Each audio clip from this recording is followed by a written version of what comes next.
Only if I let it be. I can control anything if I can just think carefully. I control my destiny. Deep up in my mind I manifest it. Every morning I wake up obsessed, and everything I do the best. And deep within my mind, you know I'll always manifest it.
Hello and welcome to my Mind Over Your Matter. My name is Rick. It's rainy out and I want to be in the dark tonight. For some reason, I just wanted to be in the dark. So, lights out tonight. It's Hump Day. We got some news to review. It's chilly. Oh my goodness. For a summer nights, this is a chilly one tonight. It's been chilly for the past, the mornings have been pretty chilly, but today is just raining right now. And I knew this rain was going to come because I felt it yesterday. And I was like, man, I know it's going to rain because I have all this pain in my neck and I wasn't feeling good. And sure enough, there you go. It's raining. It's kind of pouring outside right now. And, yeah, I hope everyone else is having a good day. I hope you guys like the setup. It's a little dark, but it's good for the eyes, at least for me. But hey, Seven. Hey, Albie. Hope you guys are doing good. We are going to review some news today. What news? Who knows? I haven't seen them. I opened up these windows, and I'm just going to go down the line. We do have a Tyson De La Cruz, of course. Every day we're having a Tyson De La Cruz segment. Also got to check out on the tropics. I think that's where we should start with. We should start with the tropics. Let me just set it up before go ahead and share here. Actually, you know what? Let's go over here. Give me one sec. There we go. Let's go on this side and let me open up for the tropics. Where is it? StreamYard's acting a little weird today, so bear with me. It's like very slow. I don't know why they're slow, but it's been acting a little weird. This is the tropics, and Aaron here is making its closest approach to the United States, but it is going to start veering off to the right. It's already starting to do a little jog to the right. You can see when I put my cursor right here, This is where the eye is. You can see it's moved off a little bit more to the right. So this system is on its way almost out. There is tropical storm warnings along the Carolina coast, Virginia, up even through the Jersey Shore. So a lot of energy involved with this hurricane here. It's a Category 2 hurricane, but man, look how big it is. This thing's a monster. We also got another tropical wave down here that looks like it's gonna want to try to develop into something. Got to keep an eye on that because these storms, they just blow up overnight and they just become like these strong pieces of energy. This one back here is super impressive. If it could withstand the dry air that and the sheer winds that are coming from the north here, if this sucker could survive and make its way a little bit more towards the west, this is going to be a beast. And you can see what's coming off of Africa, another crazy system. And these systems are just rolling off one by one by one. This is like a conveyor belt of systems that are going to be coming through. It's just it's what it is. It's the tropics, and this is what cools down our oceans here, especially the Atlantic. These systems are kind of like they help release the heat from the oceans and cool down the oceans. So the more storms, the better. We just don't want them to hit land, because then that's when it starts turning into a more tragic event. But as long as they could stay out in the ocean and do its thing on the ocean, we will be safe. Without a doubt on that. Let me see here. I think I got some news on what's going on with the weather.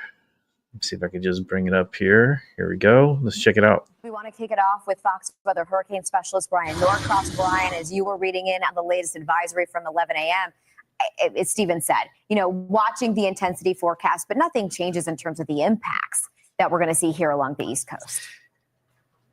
Well, except that this is all the much more energy that's going into the water here. The storm is indeed intensifying. When we look at the pressure here, think of the pressure as the amount of energy in the water. The lower the pressure, the more energy in the system, in the overall system. And just to give you an idea of what 941 signifies, Sandy, which was this giant 1,000-mile wide system, was 940 at its lowest point, and that was just before it made landfall in New Jersey. So yeah, Sandy was crazy. I was up here for Sandy. And the worst of this is going to stay offshore, but this is an extremely powerful storm with that low pressure spread out over a large part of the ocean, and that is pushing a tremendous amount of water, as we saw in Sandy, pushed a tremendous amount of water from New Jersey to New York to New England. This is the same kind of thing. It's just a lot of that push is not coming right at the shoreline, but some of it is. So 110 miles per hour was their estimate. I was kind of thinking they were going to go to at least 115, but anyway, right on the edge there. Moving north a little bit, still west of north, but no concern. This is going to make landfall in terms of the core. Looking at it, I mean, it looks more like a hurricane now, doesn't it? It's got a core here, but this band here has very, very strong winds, and it's 100 miles from the center. That's just an idea. That's really an unusual characterization or configuration of a hurricane. To have that strong winds that far from the center has to be a big circulation for that to happen. So here where the 40-mile-an-hour winds are estimated here, you see this number over here, 265 miles from the center. That's down this direction, which is the biggest quadrant on the system, and 90 miles from the center, a long way out. These are all away from the land side, but still it sticks out this side a pretty good ways. All right, let's take a look at how this is going to play out then, according to the latest forecast just in from the Hurricane Center. So again, there are the 40-mile-an-hour winds, and then the hurricane force gusts are here, and the hurricane force sustained winds are there. Okay, forward in time we go. Here we are this morning, this afternoon, and tomorrow morning. And you see, when we say tomorrow morning here, we're meaning the early morning hours when the tropical storm force winds brush this part of the coast here. The Outer Banks gets the worst of it, but a little bit to the north, because east winds kind of expand out because they're enhanced by the high pressure to the north. So this is why they're expanding the warnings a little bit up to the north. So there you see what's new here.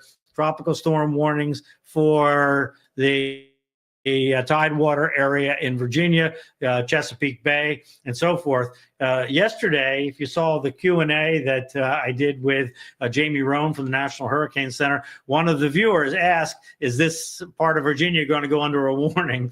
And I speculated, yes, it was, because these winds are going to come from the northeast very strong. That, by the way, is going to push water got to go somewhere into Chesapeake Bay. So flooding around Chesapeake Bay is anticipated. Be sure you're in touch with the local National Weather Service office.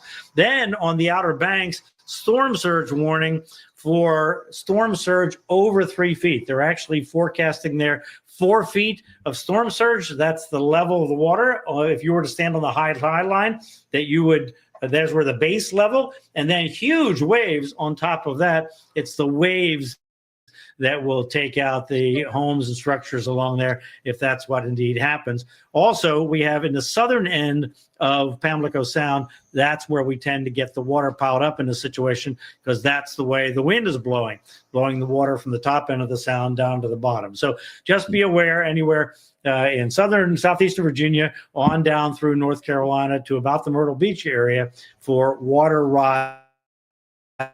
But the waves are what you're really going to notice right at the beach. Okay, so let's take this forward now in time and see how it plays out with the rest of the coast. So here we go, 120-mile-an-hour hurricane near Cape Hatteras, and then notice weakening and speeding up as it moves away. So we're going to watch on Friday and just see about the Cape Cod area, Nantucket, Martha's Vineyard may get winged by this, but the storms will be moving away when that happens. So that will take away some of the wind speed right there, but still it's going to be close.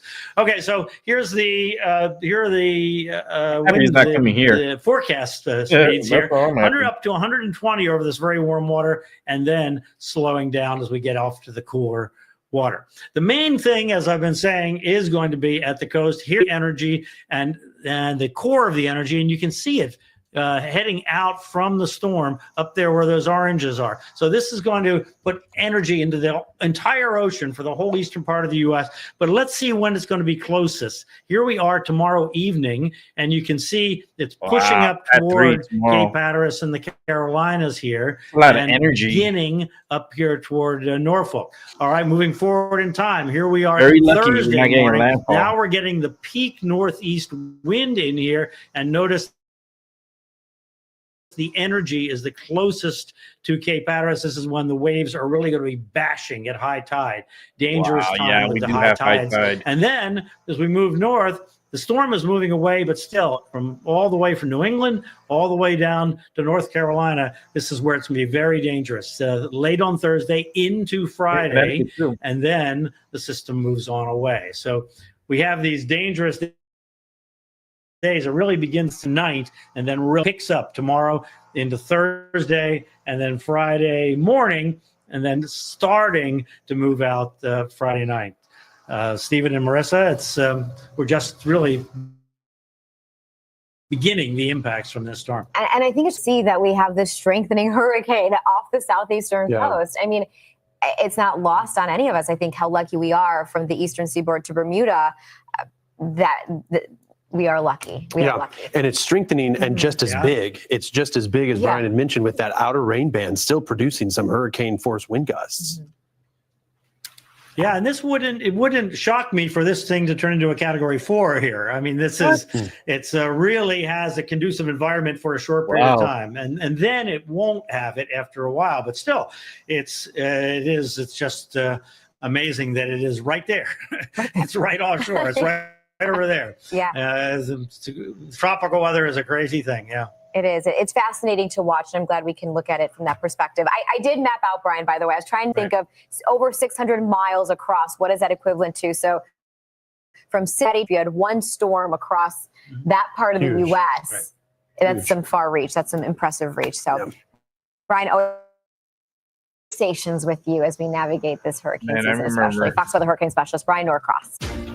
I remember watching Brian Norcross when I was a young, I want to say I was what, 10, 11 years old. He was the meteorologist for, I think he was CBS 4 down in South Florida in Miami. And he actually helped guide us through Hurricane Andrew back in 92. And the fact that he's still around at 2025, you gotta say, bless him, and he's still, he kind of reminds me of my father because he kind of looks like my father. It's so wild. And as I look at him, I was like, Dad? Like, no, it's not my dad. But pretty close. Let's check out a couple of back-to-back videos of let's see what's this about. This is the city is not safe under liberal mayor. ICE chief warns. Let's see what that's about. Set it up. Slow with StreamYard today. Everything is slow. Oh my goodness, StreamYard, you're killing me. It has a bad delay. Stop attacking our cities to hide your administration's failures. Unlike the Trump administration, Boston follows the law. And Boston will not back down from who we are What and law? what we stand for. Boston You're not will following never the federal back law? down from being a beacon of freedom and a home for everyone.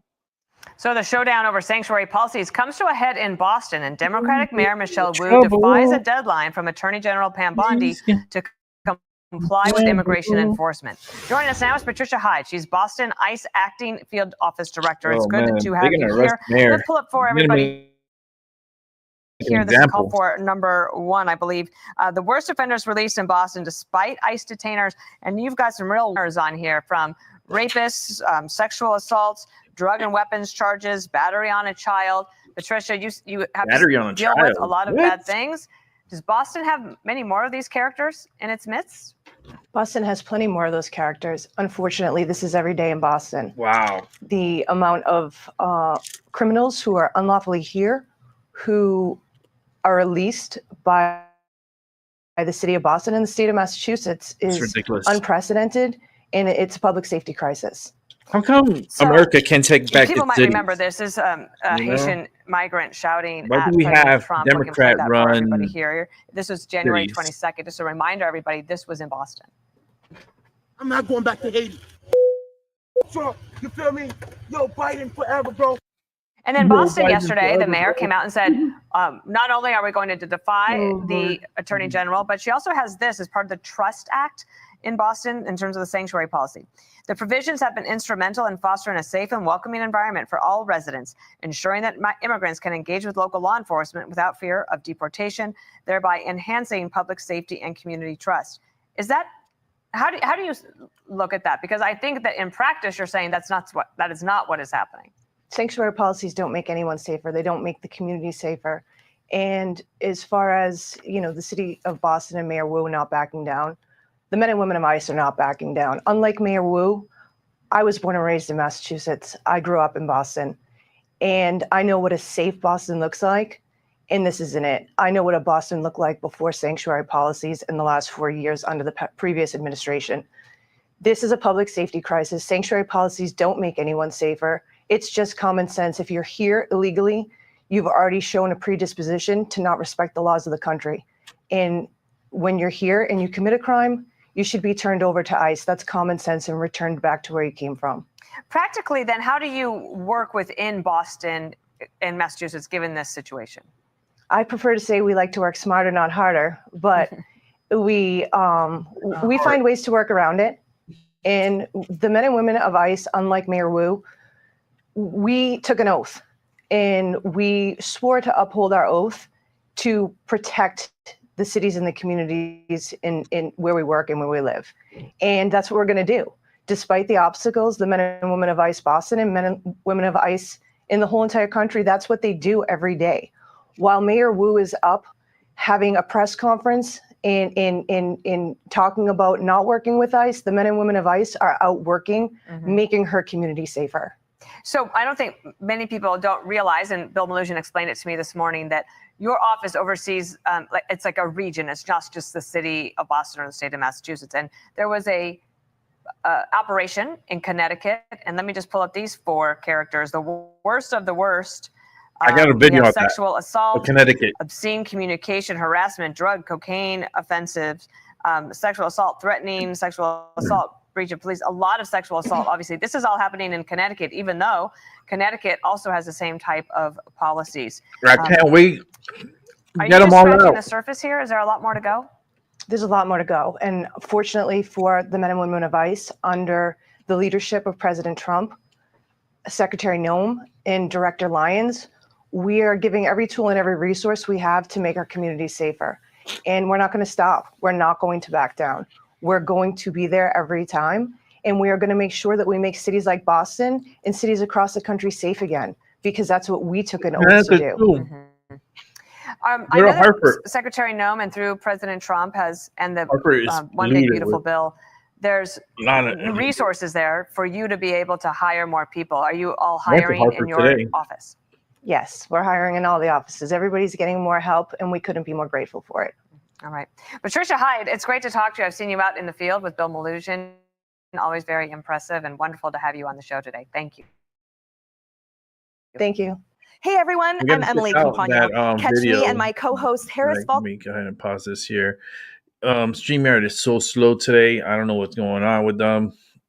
Everything, like I said, is delayed by like 5 seconds. About 3 to 5 seconds. And it sucks. It really does, because it just ruins the whole presentation. So I'm sorry about that, but I'm not sorry about this. Let's check this story out. This one's out of Connecticut. My state, where I'm at right now. Let's check this out. Widespread federal deportation operations around Connecticut this past weekend were confirmed today by the federal government. Immigration officials say they arrested 65 people in a 4-day sweep. Nearly 30 reportedly have serious criminal records, we're told. News 8 political reporter Mike Cerulli in Danbury, where ICE was particularly active during this operation. Mike. Get them all out. To you, Darren, here at the scene right now, more protest, the western side of Connecticut. What the feds called Operation Broken Trust. That name, Broken Trust, invokes the name of the Connecticut state law, the Trust Act, which limits cooperation between local and state cops and ICE. And it wasn't just the name of this operation that the feds invoked. They also singled out one Democratic state lawmaker in particular. In cities all across Connecticut, ICE agents and their federal partners went to work conducting Operation Broken Trust. Among those nabbed in the operation, ICE says, was this Danbury man in the country illegally and convicted on drug charges, harassment, carrying a prohibited weapon, cruelty toward a child, and obscene communication. In Stamford, ICE says they apprehended this man, also in the country illegally and once arrested for robbery, assault, and breach of peace. Stamford saw numerous arrests. It also saw one of its state representatives, Democrat Corey Paris, post on social media alerting his followers to reports of ICE activity. Told them to stay vigilant and share any information about ICE operations with local advocacy organizations. He needs to be arrested. That statement was then posted by the conservative social media account Libs of TikTok and viewed by more than 2 million people. He should be arrested. Called for Paris to be charged with impeding ICE. ICE itself reposted Libs of TikTok, tagging the Justice Department. Paris said he's received death threats in the days since. The state police are investigating, and elected leaders on both sides expressed outrage. It's probably his own people trying to kill him. We are with you. We have your back. Oh, Lamar, you are not alone. Regardless of what occurred, all these politicians here. Harris, nothing warrants the threats he's been receiving. It is wrong. It is terrible. It is disgusting. You know, his own party submitted those death threats. No Republican. While both parties joined in condemnation of the threats against Paris, the underlying debate over immigration enforcement remains as that's bullshit. Don't fall for that. Democrats recently expanded the prohibitions of the Trust Act, further limiting state cooperation with ICE, and they're standing by that legislation. The federal government can choose to do what they want to do, but we,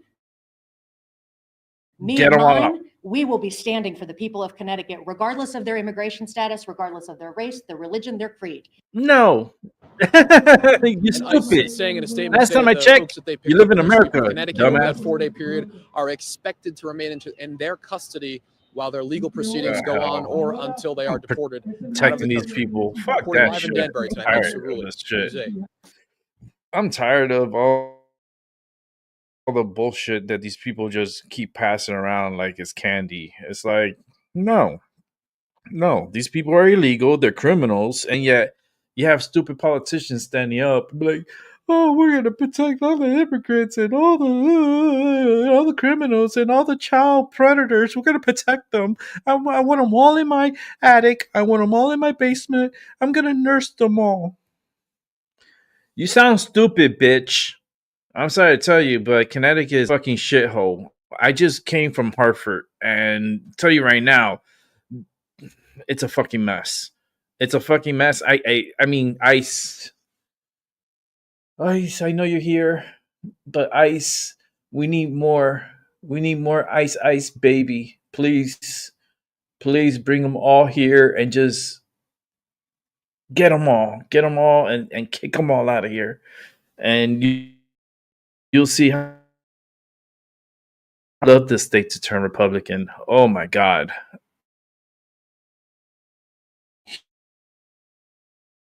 Huge if it ever to turn over to Republican. I don't see why not. With all the stupidity that's coming from the Democratic Party, that should be a shoo-in. But it is what it is. We're dealing with the stupidity of, sanctuary cities. I mean, we live in a fucking United States of America. There's no sanctuary cities in America. Like, who made that shit up? And then who keeps on with that narrative? Like, who keeps on with the everyday sanctuary cities? Oh, all this. It's like the same bullshit every single day. How come we cannot move past this bullshit and move to a better outcome? How come we're stuck on stupid? I just don't get it. I don't get why we're stuck on stupid, but it just sucks. Let's go ahead and check this next one. This is another about the immigrants shit. Let me go ahead and set it up here real quick. There you go. Vice Chair and Daily. A little more sound. This is the Boston Mayor Michelle Wu defending her sanctuary policies. Watch. Attorney General Bondi, we are gathered here today to show you who we are in Boston. This has always been a city of revolution, of innovation, of standing up for the public good, and never bowing down to tyranny. Tyranny, Gianno? I mean, she's protecting criminals. Yeah. Well, the Boston mayor has clearly decided to lean right into the virtual lane signaling, and also an idiot. Certainly when it comes to the criminals, surrender, because many of those folks in which the Trump administration have been after are the criminals and the toughest of them first, which is something that even people like J.B. Pritzker of Illinois had agreed with, as many other Democrats have said that as well. But certainly when it comes to it and making sure the residents of Boston are protected, this mayor is not up for the job. Yeah. I want to play this scroll, Siaka, for you, because this is giving you an idea. When Mayor Wu says, oh, there's tyranny, this is just some recent Boston migrant crime, right? You look at the list there. We've got rape and kidnapping, fentanyl traffickers, assault on police, battery on children, and on it goes. And now you listen to DHS Undersecretary Tricia McLaughlin. Watch. These sanctuary city politicians, like Mayor Wu out of Boston, are 2 weeks we've arrested out of Boston child rapists, aggravated assaulters, really the worst of the worst criminals, and we're going to continue to do so. And if these sanctuary politicians won't follow the law, then we will be forced to flood the zone. And the zone needs flooding, Siaka. Oh, yeah, we got to flood it completely. I mean, from St. George Floyd to illegal immigrants being, just workers over at Home Depot and babysitters. These guys sit there and they platform criminals while at the same time trying to put their thumb on the average citizen's day-to-day life. If you look at even the gun control policies in a lot of those cities, they make it hard for you and me to own a gun. But the criminal own a gun, and now because of their cashless bail, they'll be right back out later on that day to assault more people. So I think people are finally waking up to the fact that these Democratic mayors and governors don't care about America or Americans. Yeah, I know you're very interested in crime, Gian. I want to play that from the DC Police Union president, who's talking about, the fudging of the crime numbers in D.C. Watch. The police department uses 2 million hours of mandatory overtime to cover the demand for police officers. And so because of that, crime has skyrocketed in the district. And one of the things that we think is going on in the police department, which who knows how high up that those directives are coming from, is to make sure that these crime stats are reported in the most favorable way possible. Yeah, I mean, we know the DOJ is now investigating this, Giano, but the numbers have been toyed with.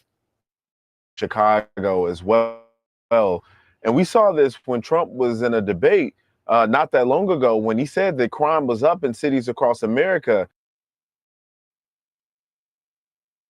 And the moderator said, no, that's not true. That's not true. And days later, the FBI had to revise their data because,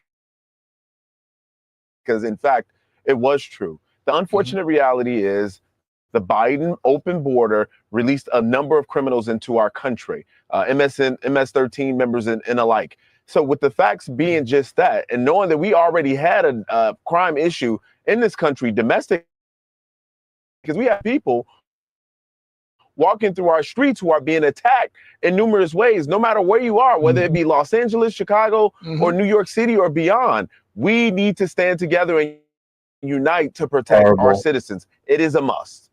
And I don't know why anybody would side with the criminals, but we are watching it in real time. Siaka, I'm bringing you back to your old state of California. The California high-speed rail now under review. James Comer writes the following here. In 2008, Californians approved $9.95 billion of state bond funding to build an 800-mile high-speed rail network connecting LA to San Francisco and the Central Valley to coastal cities. A completion date of 2020, cost of $33 billion. To date, not one route is complete. The authorities' apparent repeated use of misleading ridership projections, despite long-standing warnings from experts, raised serious questions about whether funds were allocated under false pretenses. Billions of wasted dollars on something that we do not think will fully build.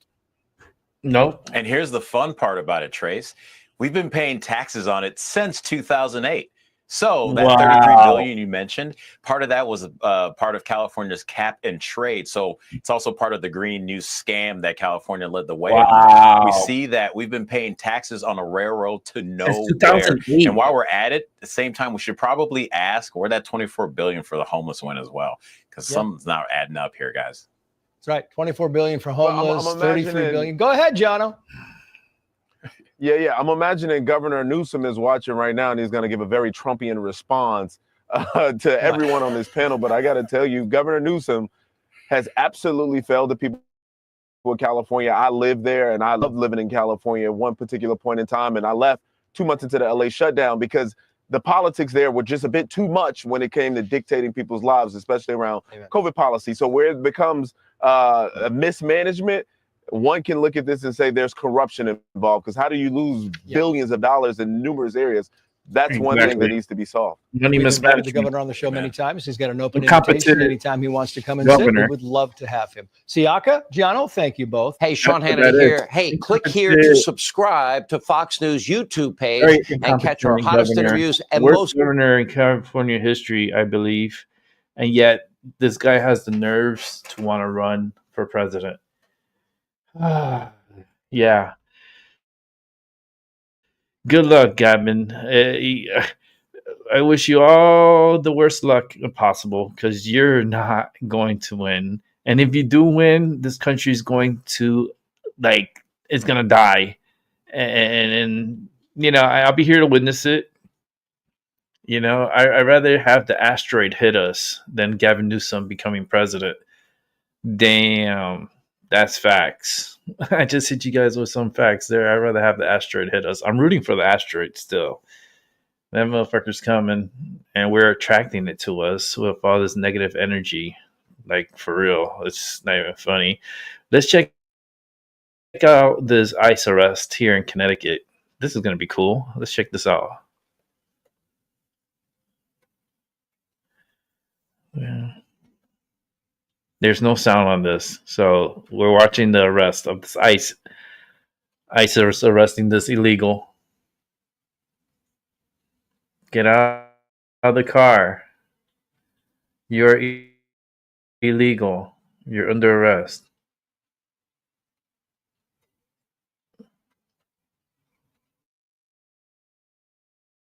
watching him too. They were watching him. And they rolled up on him. They saw him. That's the vehicle right there.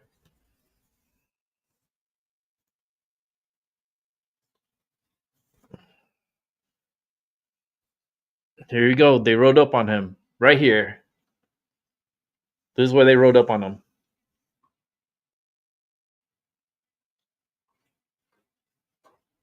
Wow. ICE agents just came out. Open the door. Okay, get out of the car. Put your hands behind your back. We know you know why you're here. You know why ICE is there.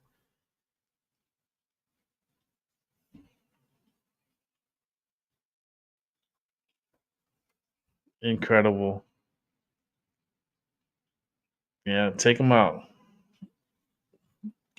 You're out. Good luck. You're done. We need so many more ICE agents, man. Oh man. If I was able bodied, if I didn't have a broken neck, I would be working for ICE right now. 1,000%. I'm letting you know. If I didn't have this broken neck, I would be working for ICE. It's just, I feel like it would have been my calling, but it's a calling that I'm gonna miss. Not good right now. My neck really hurts, and this weather is just driving me even more crazier. Let me see if there's another video of any Fairfield County in Connecticut. Okay, we could check that out. Let's see if it opens up. Yeah, Good evening. Thanks. Connecticut.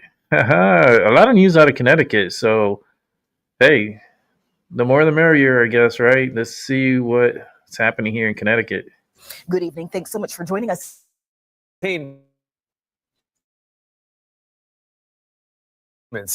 acting weird. By Immigration and Customs Enforcement agents have once again triggered unrest in that community. Advocates are calling on legislators to speak up, I need to light speak up. out, step up, and do more to protect those being detained.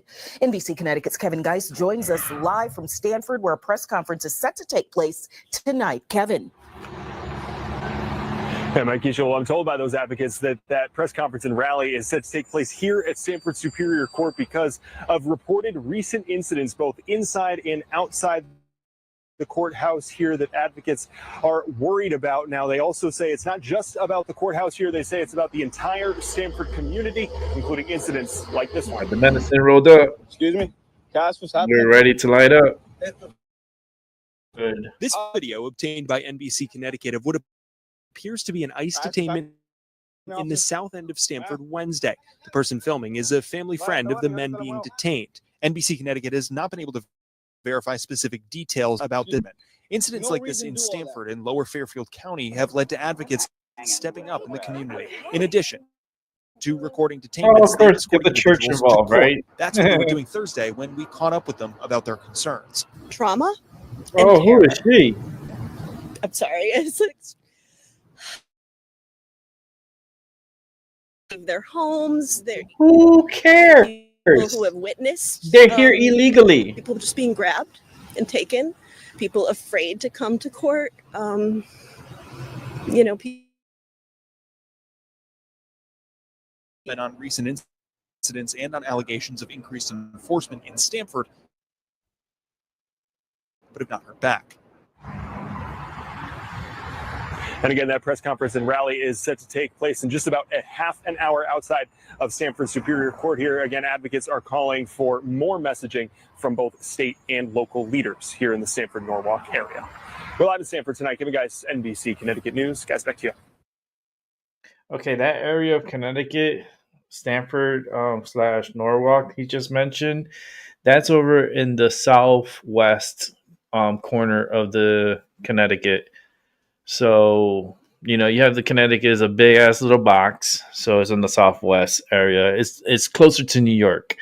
So their operations have been lately Danbury, Norwalk, it's down in that corner of Connecticut.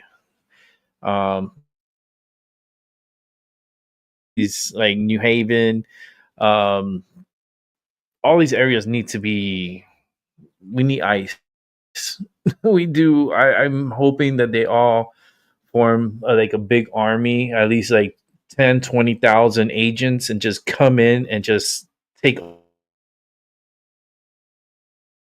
Like Connecticut, illegals were voting on the ballots, and I know this because some live here, and they did go vote, and that's ridiculous.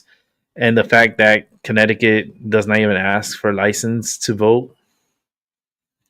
Yeah, there's a lot of funny business happening here in Connecticut. I don't understand it, and it needs to be.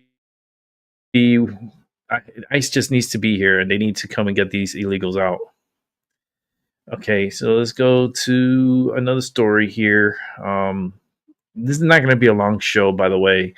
I did 3 hours yesterday. My neck is killing me now. So we got about, 4 more to watch, and then we're done. So let's go ahead and jump over to this side here, and let's start up and watch together.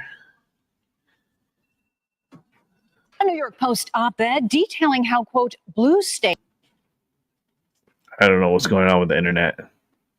It's not. I don't think it's the combination between the internet and keep finding new ways to undermine the federal government's crackdown on illegal immigration. The op-ed pointing to an incident in Florida where 3 people died in a crash caused by an illegal immigrant with a California driver's license. Illegal immigrant now facing 3 charges of vehicular manslaughter. Florida Governor Ron DeSantis wants Congress to take action to stop this from happening again. You shouldn't be giving illegals driver's license. We don't allow that in Florida. California does. They've issued probably over 1 million licenses to illegals in recent years. But to have somebody like that on our 100%. But I think it's got to go beyond that. And I think we got to get tougher on this nationally. Ultimately, I think you're going to need the Congress to use the power of the purse and defund states like California that are sanctuary states and their similar cities. This as Illinois Governor J.B. Pritzker doubles down on support for illegals, signing a new law to expand access to financial aid for undocumented students. That's crazy. Illinois Senator Selena Villanueva saying, quote, Illinois and are pursuing higher education, you should have access to the same opportunities as your peers. This law is about making sure no student is left behind because of where they were born.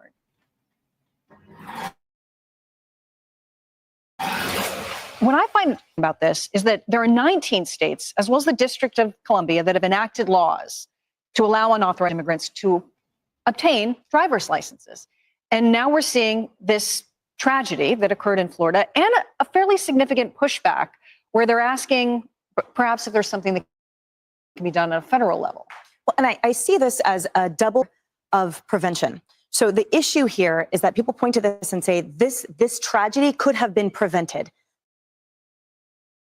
This person should not have had what is a privilege of a and it seems to me that certain groups of people behind allowing things like this feel that a driver's license, the concept behind the law, which is despite a scarcity of resources, if a human is on this soil, then they must be entitled to all of the same things that people who were here are. And at the end of the day, they're not. It is a scarce resource constellation that we're dealing with. It was in the hole already $2.5 billion just for the last 3 years alone. And they're going to add in tuition now. That's all healthcare. And you go back to the driver's licenses. And the reality is that the vast majority of criminal behavior, immigrants actually have to do with vehicles.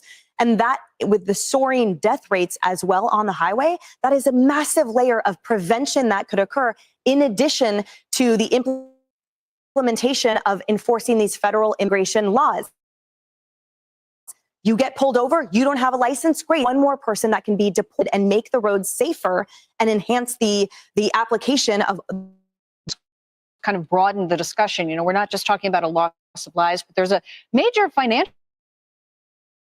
issue that has been at play, particularly which came to light during the migrant crisis, where so many communities and states, even blue states, were frustrated by that crisis and the costs.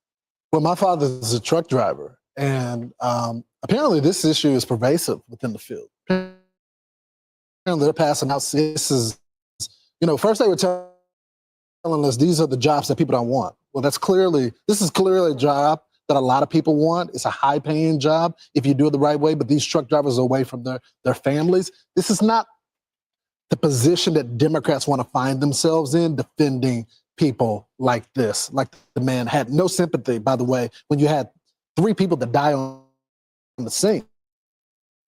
I have been disappointed in the lack of candor when it came to the Democrats and strategy. You can hand over the criminals, you can hand on this administration and work with the president on some visas for some folks so they can do it the right way. But instead, I haven't any attempt to work with the administration to get something done. Take a cue from the EU and all these European leaders once disagreed with the president, but realized it really didn't work and didn't serve their interests. And on the issue of driver's licenses, Nicole, this gets you across a certain threshold to have this legal ID that you can present. Right. I mean, I find it absolutely stunning. I mean, California issued this. That's a sanctuary state. Why should we be punished in the state of Florida because California, that was a commercial, driver's license, killed 3 people. And like Lauren said, that man had dead eyes. After that happened, he just kind of looked like, I mean, and that's absolutely but one thing I do, again, and pulling down on, issued 30 letters to different sanctuary cities and says, look, you get in line or we're going to come in and take care of your cities for you, like we are with DC. And also that the ICE agents, they are recruiting like crazy, over 100,000 applicants. I was just speaking to an FBI agent last night. She knows the 6 retired FBI agents. They're coming out of retirement to serve for ICE. Nicole just brought up the letters that were sent to these sanctuary cities. There's already some pushback and there could be some financial consequence as well. Absolutely. I mean, I find it stunning that we don't see more cooperation, Lawrence, to your point, on what our policies ought to be when it comes to deporting illegal migrants, or at a minimum, not incentivizing their retreat to the United States. New York City alone spent $7 billion, and that tab actually still continues to climb because at last count, and hotels that they're continuing to shut down. And why are there so many illegal migrants here? Because they house them, they fed them, they're educating them. They gave them Visa gift cards when they first got here. And that all comes at a cost. It's not because we are heartless people that we're saying that we need to stop this. It's because literally the taxpayer cannot afford to pay for it. Hey everyone, I'm Emily Campagno. Catch me and my co-hosts Harris Faulkner and Kaylee McEnany on Outnumbered every weekday at 12. Why would you gonna give money away, money that we don't even fucking have to begin with? We don't have money to be giving away like that, and yet, yeah, here's all the money, take it. Like, we're in trouble. We're in really bad trouble if this continues. And then we have like Minnesota, like they want to give out money, financial aid to illegals. Why are you giving financial aid to illegals? Like, those are financial aids. Like, are you kidding me? Those are federal aids. This is crazy. It's just, the problem is the people here in the United States, the infiltration of there's someone behind the scenes that are like controlling everybody. They're going like this and they're controlling us. And it's like, when is it going to stop? When are we going to have America back? Because right now it seems like, and then there's sanctuary cities that are, it's America, but it's not part of America. Like, no.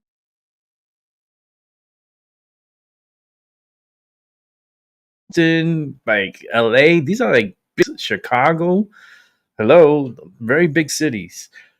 Internet's acting a little weird. The weather is getting a little nasty outside. It's getting a lot more windier, and I'm trying to get the show done before it gets even more crazier. So let's just keep rolling, and I got some more news to watch. All right. Gives me great pleasure. Joining us now is FBI Director, Mr. Kash Patel, who was an old friend. Director Patel, thank you very much for coming on.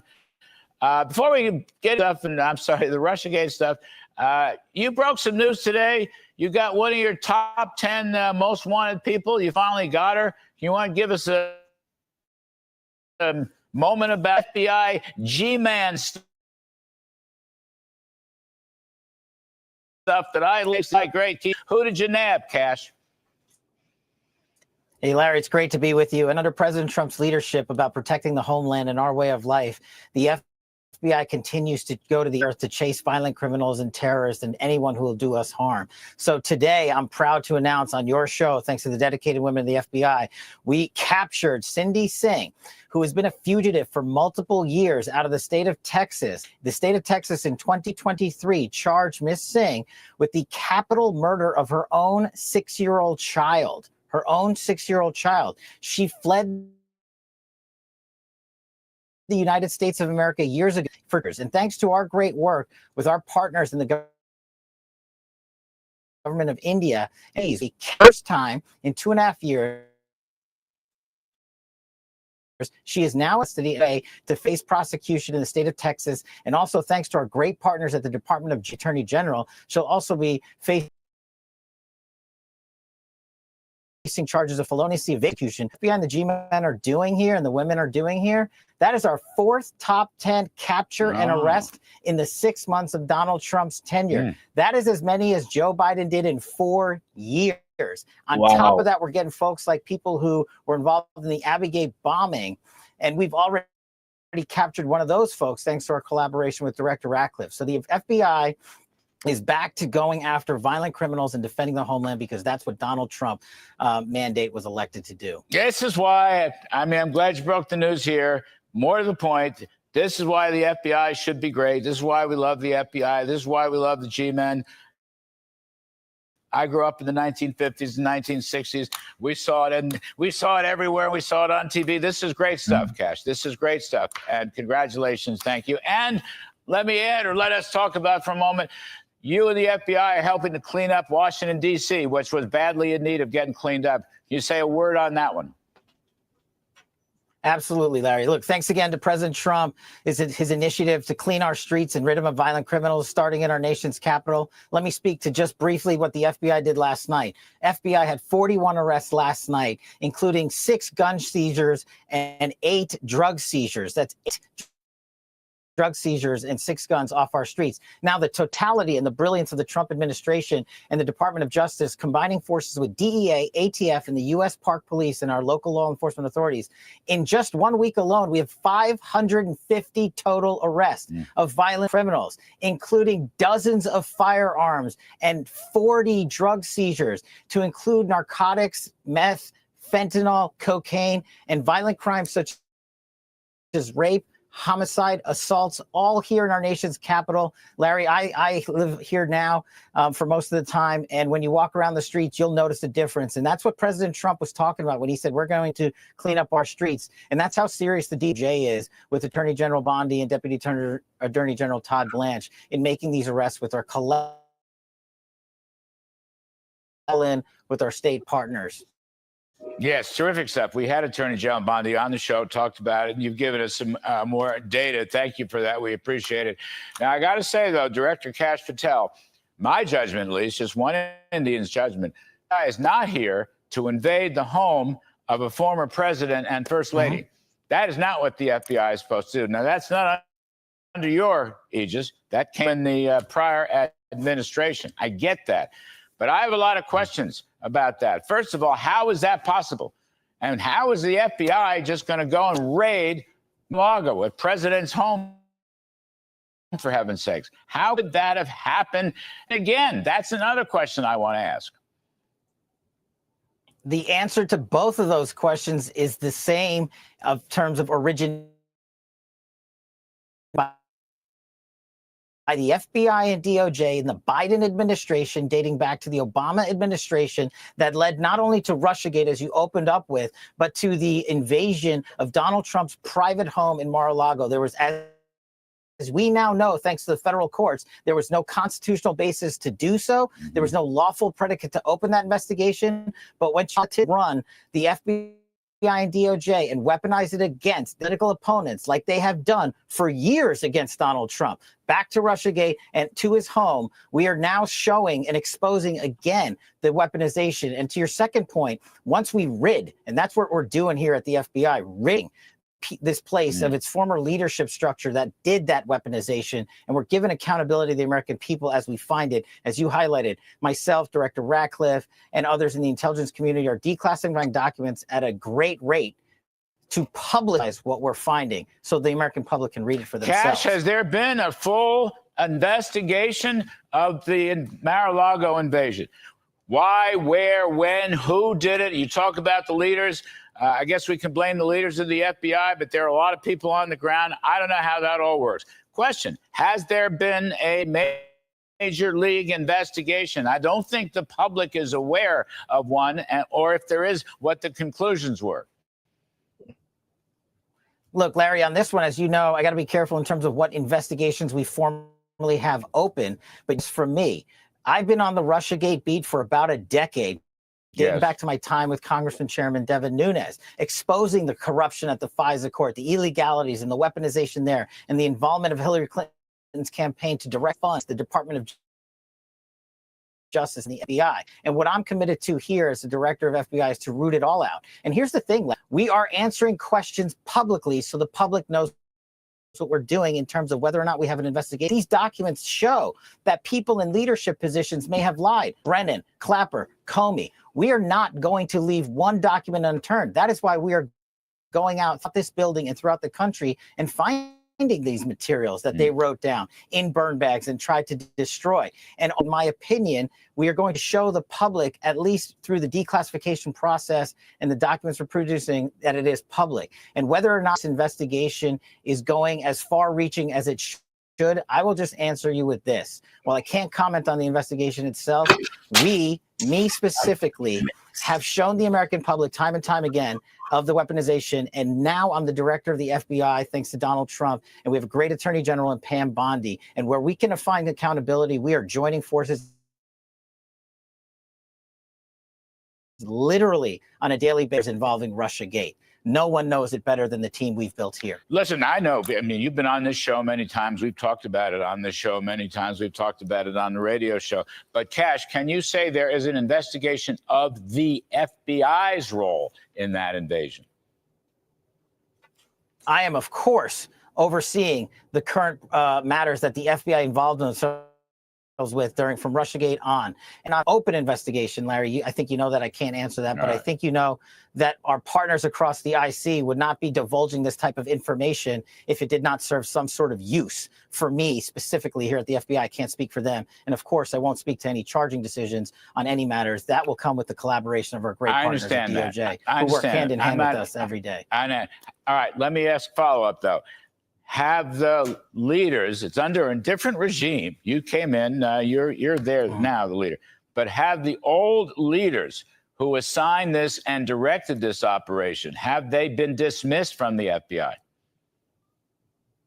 Every single person that has been found to have weaponized or participated in that process has been removed from leadership positions. And if and when we find any others that are involved in this, as you know, this is a 37,000 person agency, we are going to take swift action just like we have. And just look at the record of the people that have been dismissed for their actions and what they're saying when they get out there about how they personally opined about the weaponization of this place, just like one of Peter Strzok's friends did recently this past week. Right. That's how we know we're finding the right folks. Right. And we're going to keep doing it. It's not done yet, but we're going to stay on it. All right. I get it. Thank you for that answer. I know you're going as far as you can go. Another question. Why was Mar-a-Lago invaded? What were they looking for? This is speculation. No one knows to this day. I mean, it happened several years ago. We'll probably be talking about this for years ahead. The subject of Russiagate came up at the Alaska meeting of the two leaders, Russia and the United States, Putin and Trump. What were they doing there, Cash? Does anybody have any idea? Why was the FBI? What was the FBI looking for? Creating a crime where one did not exist. The answer has been definitive. There was no crime. There was no predicate to go and invade Donald Trump's home. We have answered that definitively. Now, you know me, working backwards from that point, we are going to hold people accountable who weaponize that system of justice for the following reason. We, the FBI, must restore accountability and credibility to the American public so we can arrest more top 10 predators, so we can go after more terrorists, so we can find the other people involved in Abbey-gate.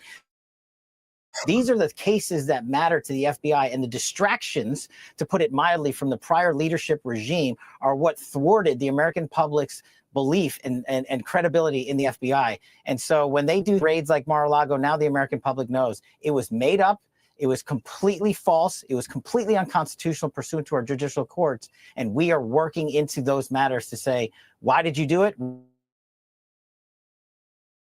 We know there was no. Now it's time for accountability, and that's who we're talking. If you got nothing to hide and you were DOJ and FBI before, you're welcome to come talk to the FBI at any time. If you don't want to come talk to us, we're going to posture that will make you feel very uncomfortable. We're going to be doing it on a factual, legal, and constitutional basis to do so. Is there any doubt in your mind that the progenitor of this whole Russiagate nonsense was Barack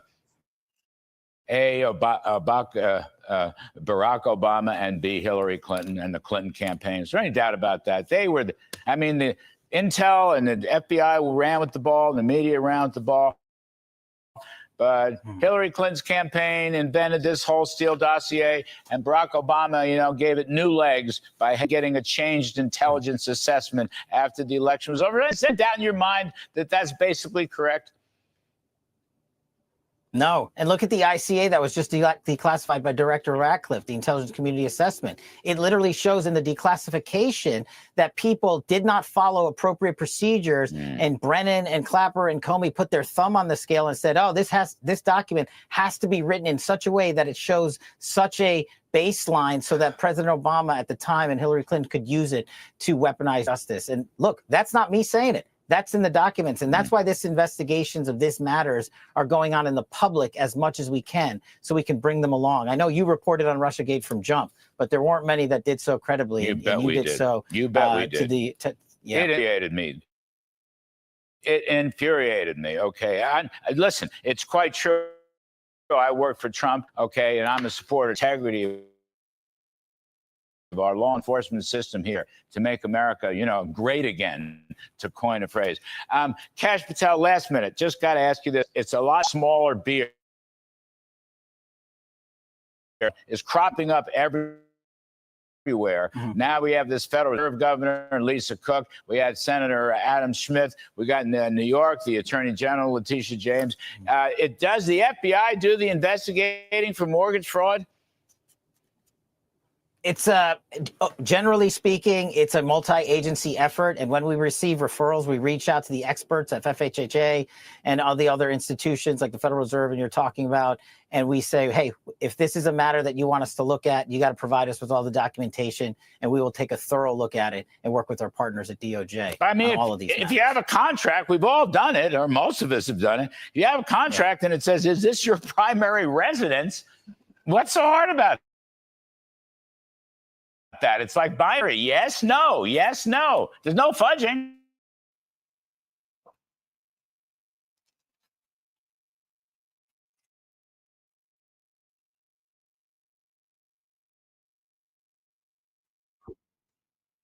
Well, the FBI is going to deliver, whether it's mortgage fraud or public corruption. I think you just saw a couple of takedowns by the FBI in the last month of 2 sitting mayors and police officers who were publicly involved in, I believe, in New Orleans and elsewhere. So that effort has we speak. FBI Director Kash Patel, thank you ever so much. We Pretty good. appreciate your time. And you're a very big chap. Good luck. God bless. He is a busy guy. Thanks, I Larry. wouldn't Great to be want with his job. He got a really busy job. A lot of important people, a lot of important cases. A lot of cases he has under his belt, and that Russian collusion and so many others. Like, I still don't understand why we haven't gotten the manifesto of the Tennessee shooter. Did we all forget about the Tennessee shooter? The one that went into the school and just shot up the place and had a whole manifesto. And that manifesto went like dead side. Like, the Democrats hit that thing so badly and no one's talking about it. I'm the only one that talks about it. Anyway, let's go to the next news segment here.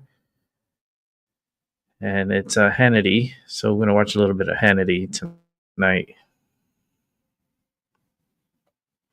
I think it's important to set the record straight. Putin's invasion of Europe was not just made possible by our weak European allies, but also past Democratic presidents played a huge role. Take a look.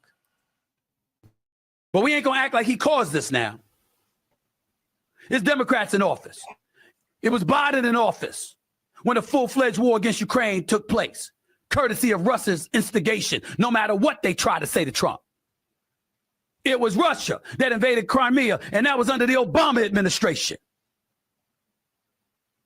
It was Clinton in office when you made a deal that disarmed Ukraine and therefore weakened them, leaving them dependent on the United States. And now here they are having to beg for support that they're shit. We promised them this. You owe it to the Ukrainians. You absolutely do. I'm not saying I like it. I'm not saying I like spending billions of our taxpayer dollars to them. That's not what I'm saying. What I'm saying is promises made are supposed to be promises kept. Couldn't have said it better myself. Here now with more ESPN host Stephen A. Smith. You know what the liberal media does every time you're on? You're on. No matter if we're having a fun exchange as friends. Stephen A. schools Hannity. Doesn't matter if I'm just letting you talk, letting you rant and rave. I would say that listening to you on your podcast, you sound more like me every day. I would argue you have been Hannitized. I would argue I've been a great influence for you in your life. I will never, ever, ever concede or confess to such a stain. Hell no, I'm not giving you that. But I will say that when it comes to politics, I am schooled more by you than you are by me. There is no doubt about that. Sports is my lane. I'm venturing into politics. Politics is your lane. When I go into the sports lane, it's bad. I go down your lane, you write me and say, stop. Don't let me get started with your Tebow takes. Don't even let me throw that up at you. But I will say this. As I venture into this lane, one of the things that I'll say is that I just think it's important, listen, what you know is what you know. What you don't know is what you don't know. But when you know stuff and then you omit it on purpose, I'm going to have an issue with that. And I think in the case of this Russia-Ukraine conflict, I thought it was important to defer back to history, recognize what Clinton did in 1994 when he visited Ukraine and he compelled them to give up 1,900 nuclear warheads. It's important for us to remember in 2014 when they invaded Crimea and they took over that and they wanted lethal aid, and the Obama administration sent non-lethal aid because they didn't want to engage the U.S. in a U.S.-Russia proxy war. That's actually happened under his administration. When you think about what transpired, that's something that happened. Now, obviously, under Republican leadership, they also took over Georgia, if I remember correctly. So we're not people and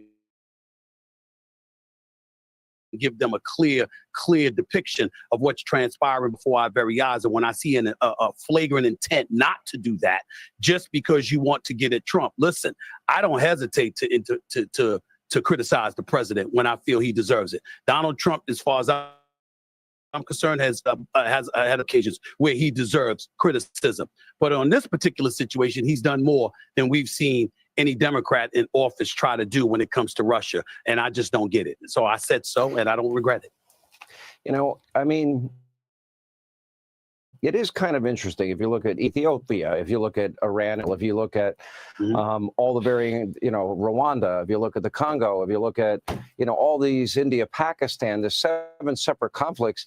You would not have picked Donald Trump at the top of your list, Stephen A. Smith, because we've had way too many conversations as the guy that is willing to expend the political capital with not much benefit for him politically. That's fair. But there's a lot of downside. There's a lot of 7 times. I put that list up many, many times on this show. I'll put it up again as you speak. But he's been successful at help playing a part. What I have said to you, what I've argued in the conflict is not the end of a war. So I've pushed back on you against that, because sometimes there's so many people fawning over Donald Trump that they negate to make that point. But there is no doubt that he has done more than practically almost any administration has tried to do when it comes to ending conflicts around the world. And he's put himself in a position where the political capital that he stands to gain isn't necessarily that great. So his willingness to do so is obviously something that shouldn't be ignored and something that should be, dare I say, applauded to some degree. Again, that doesn't mean I like everything he does. You and I can argue back and forth about a few things. But in the end, you are absolutely right when you point out that there's not much to gain for him in a lot of this, yet he engages anyway, and you have to give credit where credit is due. I'm hearing that. All right, so let me ask you this. I think your party has a problem. We've talked a lot about it. You mentioned Clinton really sold out. Obama did nothing, didn't lift a finger when they annexed Crimea. Joe Biden did nothing except said don't when he was building up troops and military might on the Ukrainian border. Putin was. So really, the party that betrayed Ukraine is the Democratic Party. Now the party want Donald Trump to fail on every front. I would think that it would be in everybody's best interest. I don't know what's happened to your party. They're the party that cares about the rights of illegals over the safety of Americans, the party that cares about men's rights to play women's sports, the party that wants defund, dismantle, no bail laws. And your party is the party of Mamdani, AOC, Jasmine Crockett, Pocahontas, and Grandpa Bernie. That's your party, and I don't understand. You don't seem like that. I keep telling you to stop calling it my party. I think the party needs to be perfect. It is your I party. told you. I don't believe they represent, what historical Democrats stood for. I think it's entirely different right now. I think it's problematic. And well, listen, again, I don't feel that way. I'm a centrist. I'm not like these Democrats that are out here trying to run New York and California and all this stuff. I'm not like that. I'm not like that. I'm not down for socialism. I'm not down for open borders. I'm not down for a lot of this stuff. Forget Okay, socialism. If I was the head of the party, now. it would be different. Excuse me? All right. I'm sorry. So why don't you just say, Donald Trump is doing a great job, and I think you were right, Mr. Hannity, but I'm not we'll sure give it a about more that time. yet. We will see. We will see. I'm not. See. Stephen A., we love you. Thank you. Hey, Sean Hannity here. Hey, click here to subscribe to Fox News YouTube page and catch our hottest interviews and most compelling analysis. You will not get it. That man's crazy. Else. He still represents the hopeless Democrats, and he's still on a horrible uphill battle. Not good at all. All right, so we come to the last show of the night. That's reserved for Tyson De La Cruz. So let's go ahead and set it up, and we'll watch it together. Yeah, I'm getting off early. I need to relax. This rain is just driving me a little crazy right now. Another component of President Trump's federal takeover is to clear those tent encampments that are scattered throughout the district. He ordered police to help federal agents do that effort. America, we just witnessed something that Democrats said was absolutely impossible for decades. In just 48 hours, federal agents cleared 44 homeless encampments from Washington, D.C. Wow, with 44. Zero arrests, zero violence, and hardly any negative confrontation. These camps that have been festering for years under Democratic leadership were gone faster than a Vegas magic show. But here's the kicker. While the media screams about militarization and human rights violations, activists couldn't find anything to complain about. Wow. Maybe they shouldn't be out there. We're normal people out here working, trying to do well.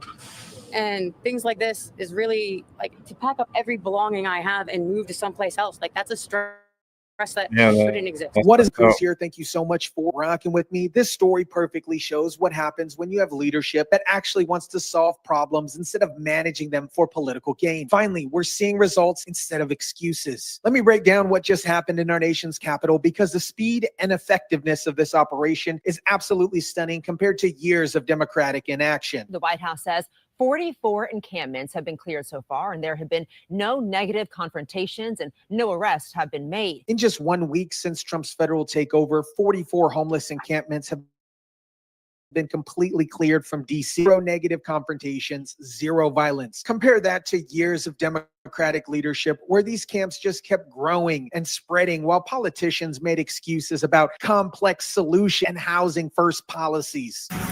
Under the direction of the federal government, D.C. police led the clearing of homeless on Friday. They were shocking and they were lightning fast. And we were not expecting it to go the way that it was. The federal government ordered D.C. police to help clear these encampments that were scattered throughout the district. But here's what's remarkable. They didn't just bulldoze everything and leave people on the streets. They offered transportation to shelters, storage for belongings, medical care, and case management services. The district says it access to behavioral health and or medical care, case management, and connection to other services as needed. This is how you actually solve problems instead of just managing them. You provide services, you clear the camps, and you don't let people set up permanent tent cities on public results. Now let's talk about why these camps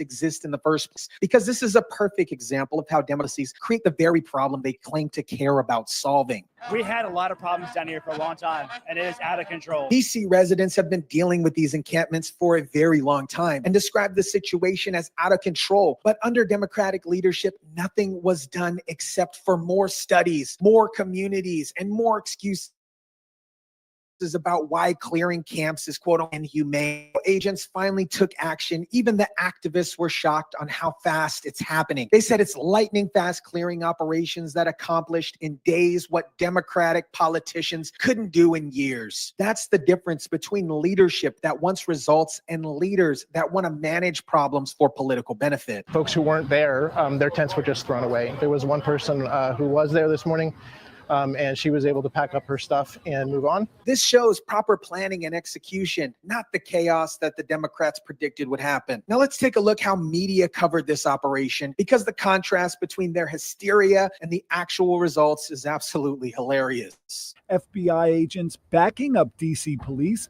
as officers executed a routine traffic stop along the U Street corridor. The media was breathlessly reporting, making it sound like martial law. But the reality was professional law enforcement doing their jobs while clearing camps that have been problems for years. Been visiting her every year since she moved here, and I honestly felt a little scared to come here. I'm a citizen, but things are scary. The media, of course, found people who were scared of federal law enforcement, but completely ignored residents who were relieved that something was finally being done. They want drama and controversy, not success stories.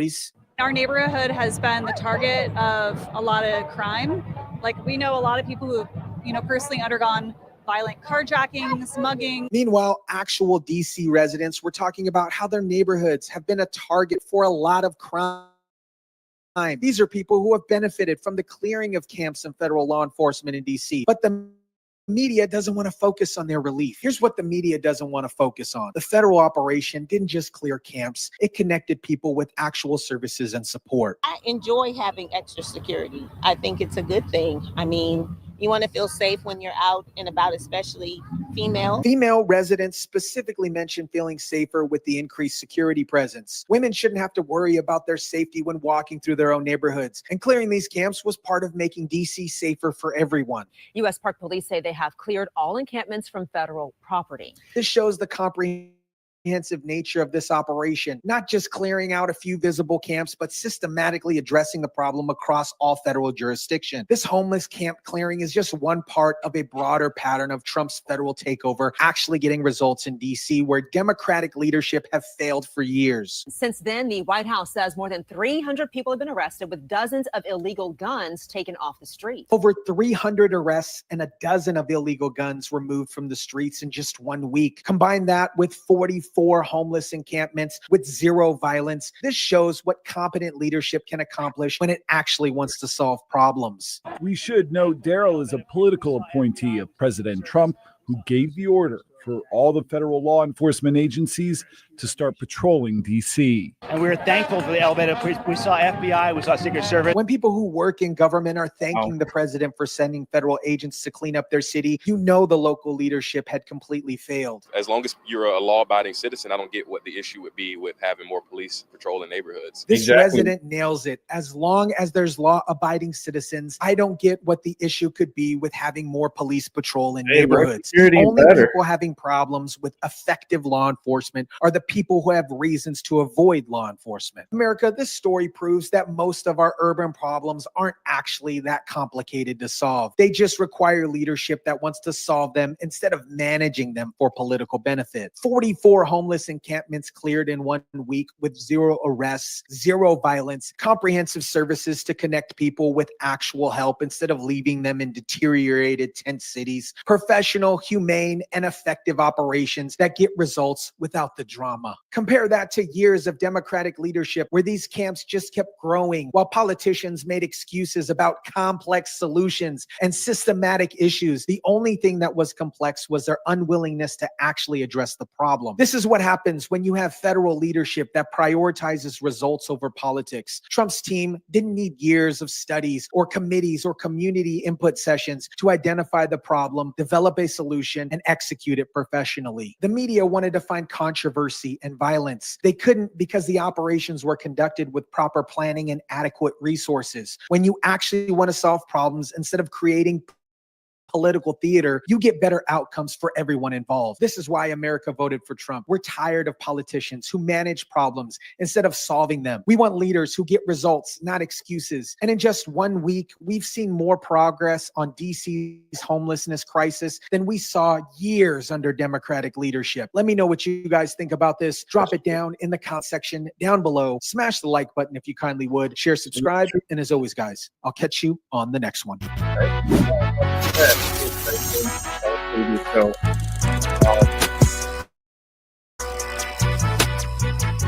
I don't know. This world is just every day is something, right? But cleaning out those encampments in Washington and putting these people in homes, put them in proper settings, apartments if they're available, if get rid of the illegals and bring in the legals, the legal ones, the ones that are homeless out in the parks and in the streets, and put them in their homes. There's a lot of illegal people. They're sleeping at homes, right? They're sleeping in the streets. You see Americans sleeping in the streets, and that's fucked up. That you have an illegal that crossed illegally, and then they put them in hotels, they give them apartments, they give them EBT, they give them health insurance, and then you have fucking Americans sleeping outside, sleeping in tents, don't have a roof over their head, not even $1 in their pocket. They don't have EBT, they don't have no help. And they're Americans. And they're Americans.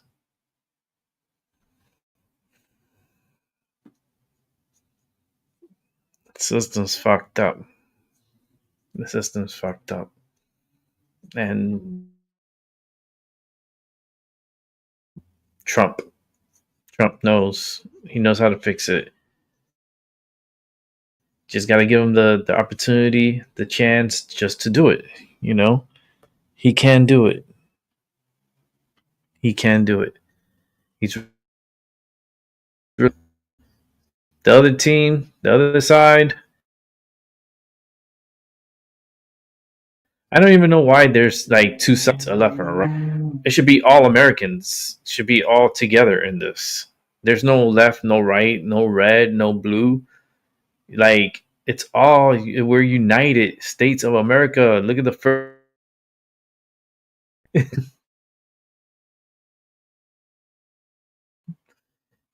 You know, it doesn't say States of America.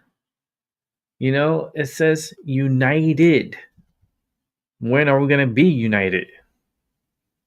When are we going to help each other? There's a lot of selfish people out there. A lot of selfish people, a lot of illegal people, and the shit needs to come to an end. And I'm happy that Trump is pursuing all this and going through and sent the letters out to the sanctuary cities. He kind of gave them like their warning. And next, we're going to start seeing some action. We're going to start getting these mayors thrown into jail, thrown into prisons for violating federal law. You know, they want to follow the law. I'm following the law. What law are you following? The Boston Way law. Like, no. It's the federal law, the law of the country. That's what you follow. You don't follow your made up bullshit laws that you guys made up. No wonder your city fucking sucks. Boston was pretty. It was a good city, beautiful city, but it's fucked up. You can't go out there at night. People mug you. People will rob you. It's not safe. New York City is horrible. Like, LA, horrible. Chicago, horrible. Like, I would not walk in the night nowhere in those cities. And Washington, D.C. was one of those cities. And now that Trump and the military is patrolling and got agents, DE agents, arrested over 450 individuals in 4 days. In 4 days. They arrested over 450. You know what I mean? It's just, it's a lot of work, but the work needs to be done. I'm happy at least that Washington, D.C. is going to be safe again, and people are going to go at night and walk the memorial and go check out, Lincoln statue and go take photographs of the White House and not have to worry about someone coming and robbing you. That's just, it's not the American way. What way is that? Way you're gonna get stupid prizes, and it could cost you your life. And jail. Last time I checked, it's not very nice.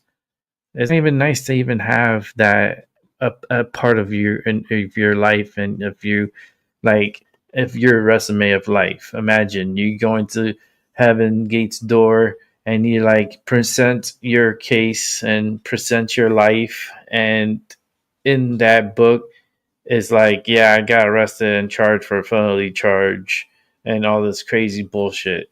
They're gonna send your ass down, slip and slide straight to hell. It's slip and slide straight down to hell. That's where you belong. Especially the criminals that are going after the children. The children, oh my goodness, they have a special place in hell. And I swear to you, they're going to be crying and screaming for eternity. Leave the fucking children alone. That's disgusting. Just wild times, man. We're living in wild times. It's just very unique times. And something big is going to happen. Something has to get all of our attention. Something really big is going to happen. It's going to put us all wow. It'll happen. This Saturday, I'm gonna get a psychic show for the Saturday. I'm gonna try to get Maggie on here for a morning show because it's gonna be a morning show. I'm not sure at what time yet. I'm debating between 10 or 11, give or take. I'm not sure. I don't know. Hey, Chloe, how you doing? Um, I'm just hanging around now. I was gonna wrap up in a bit, because there's not much else going on. It's pretty quiet. Um, that illegal U-turn was so stupid. Like that was so stupid of them. Actually, I'm gonna bring up a news on it. Let me see. I'm just checking out see if there's any more news going on.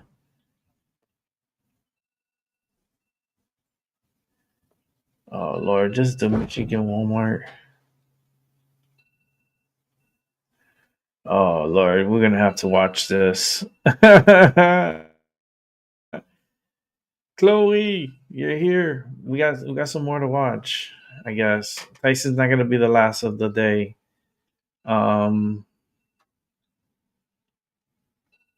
to see if there's any more news.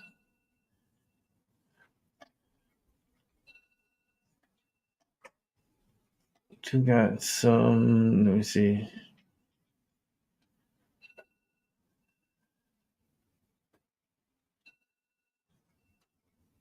Okay, got this here. Watch that as a reference to the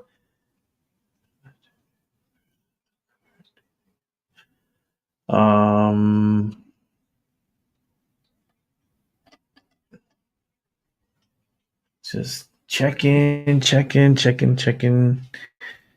there's anything that caused gives me a reaction to want to watch it.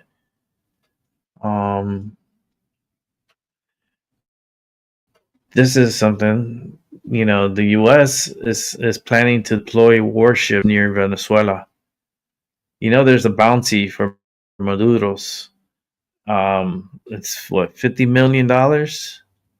I'm pretty sure the U.S. military would like to cash in on that bounty.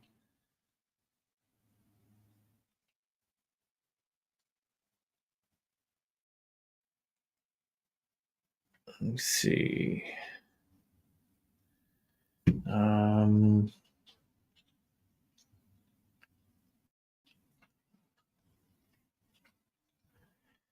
Okay, well, I got some opened, and let's check it out together. I'm just see if there's any more. What's this? A robbery? Okay, we check out a robbery. Yeah, why not? This is America. I even have Russian people watching me.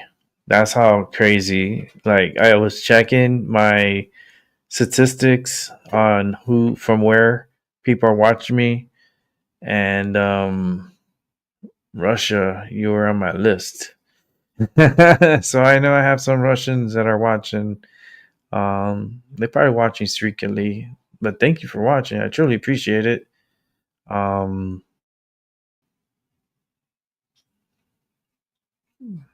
But let me set these up.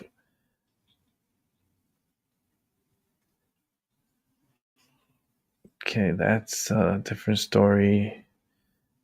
Okay, trying to blend in, which is okay. This one's with this one, so over here. Let me.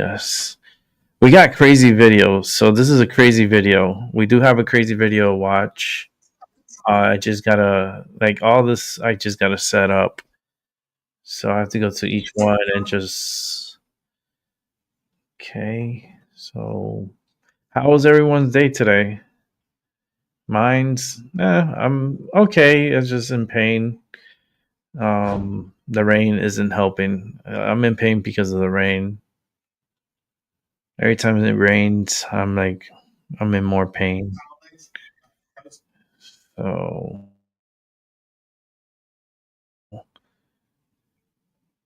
got this one and this one. Okay, this one. Let's make it. I'm prepping all the videos right now to watch.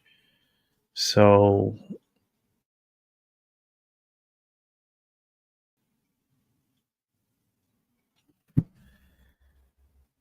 okay, here we go. We're gonna go with. Let's see what we're gonna go with.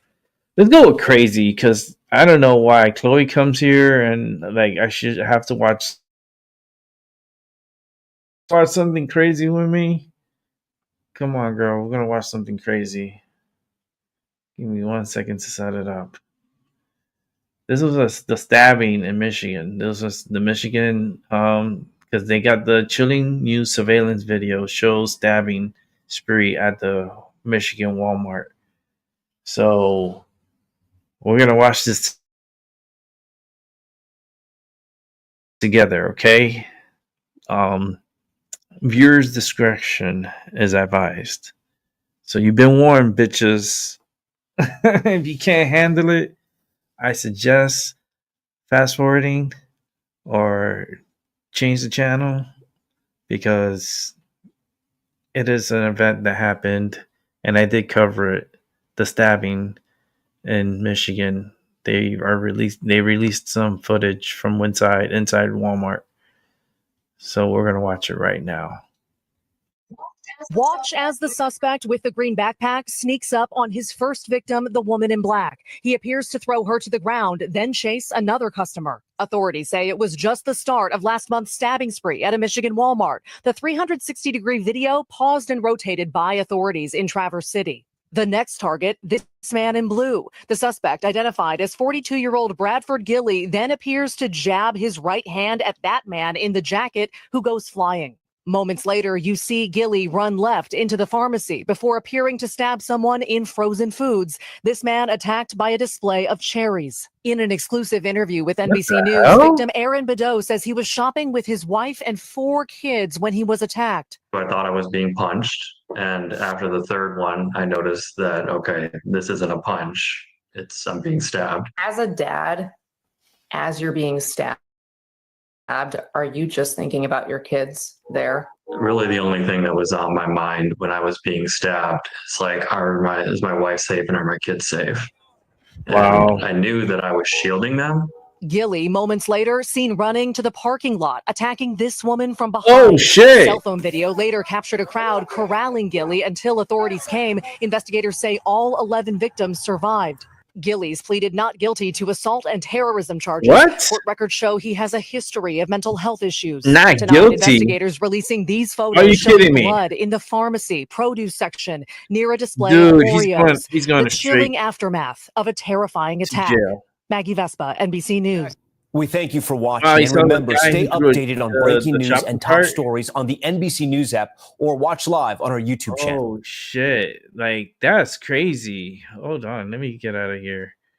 That was crazy. You saw he was going after the people. He was just running at them and stabbing them, and then he says he's innocent. He pleaded innocent. I don't think he should be allowed to be pleading innocent if we have video of him doing it. How do they continue to let him plead? No, there's no plea for you. You're guilty. Why waste the public's money, the taxpayers' money, on a lawyer and going to court and litigating all this stuff and going to a trial and then why do we have to why do we have to go through all this process and waste so much money? The guy's guilty. It's on video. Victim statements all identified him. He should not be no pleading nothing. You're guilty. End of story. Enjoy life in jail. Okay? Maybe you could poke somebody in jail. Pretty sure they're going to be poking you at night. God almighty. I hope you're watching, Jesus, because right now it's not looking good. Just keep throwing that asteroid at us. Just keep it straight directly at us. Because some people don't deserve to be here. Many people, yes. Majority, no. Let's check this out.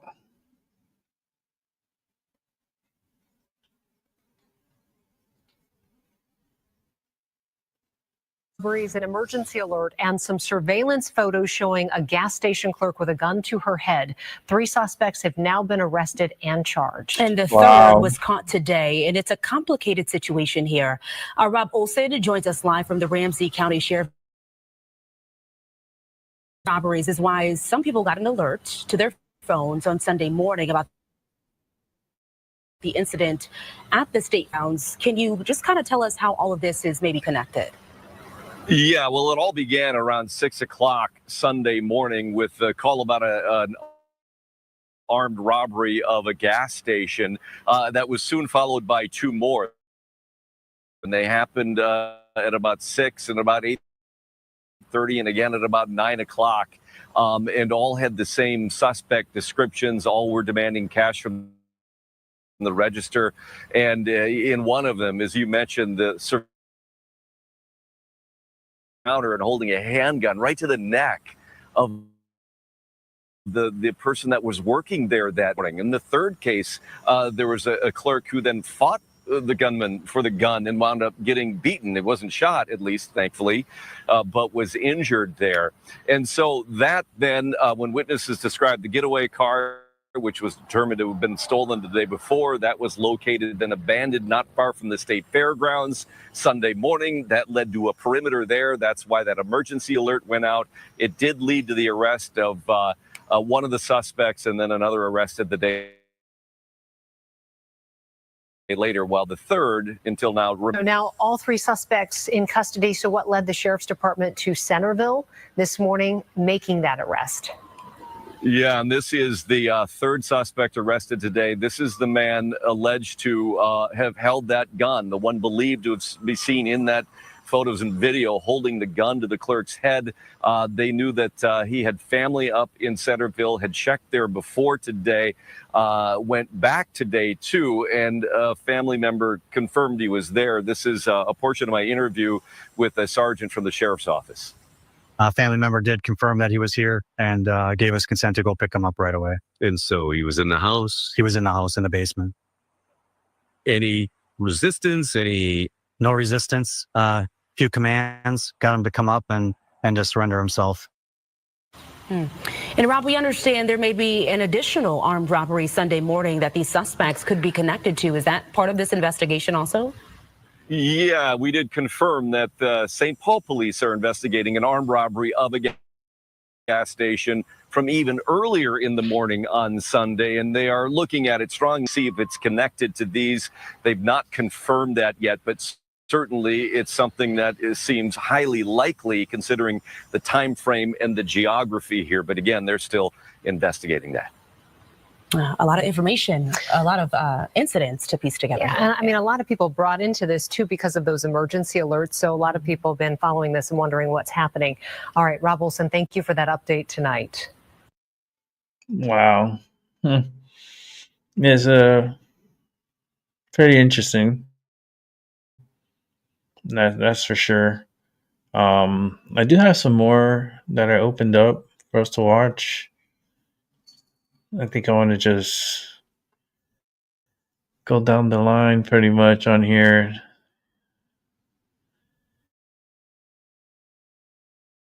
Let's go with the ice one. No, actually, we'll go with the text.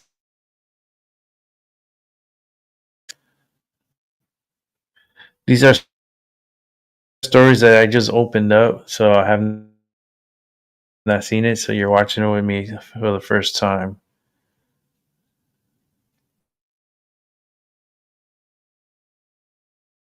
States congressional map.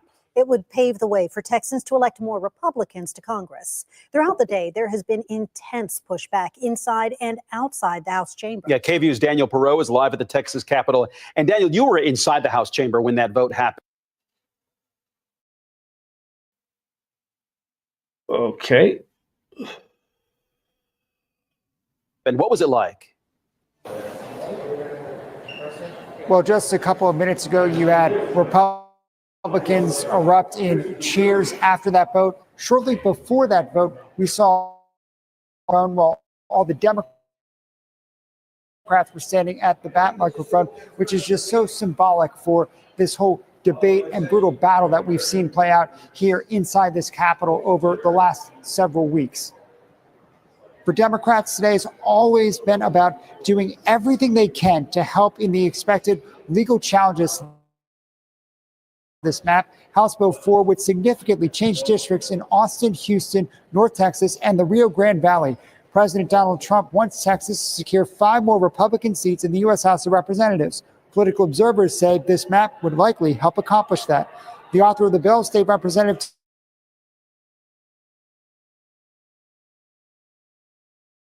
districts are majority Hispanic.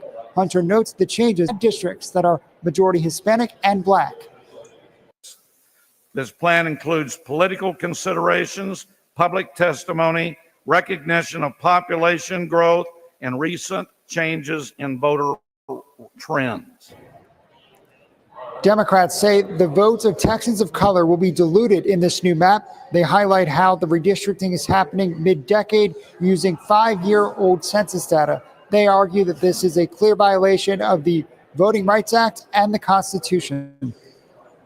It is devastating what you are doing to poor minority communities, but it's more devastating at the fact that sometimes you can hate someone so much that you will do irreparable damage to yourself. That is what you are opening yourselves up to. What? That made no sense. Several of the Democrats expressed frustration throughout the day that the proposed map was the first item lawmakers debated in the House during the second special session. They say lawmakers should instead have prioritized bills related to last month's deadly flooding across the state. Republicans say those issues are not being neglected. 6 bills related to disaster preparedness to be debated on the House floor tomorrow.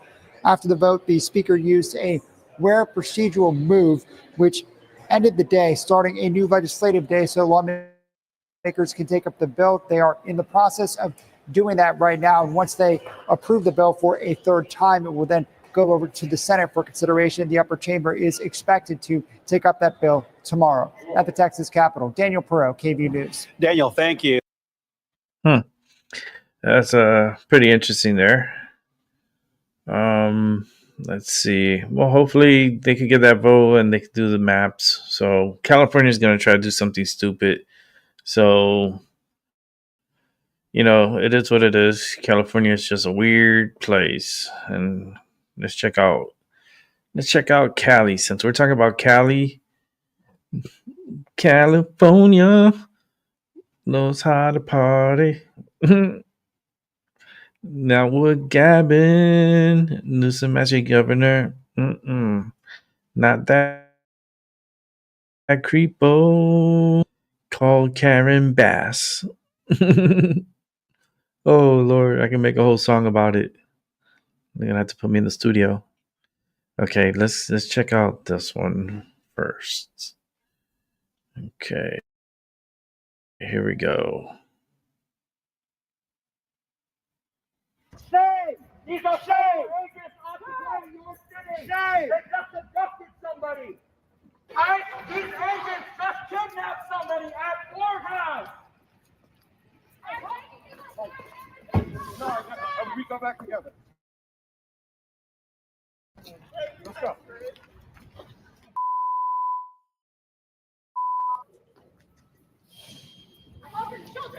Can someone ready to answer for your crime?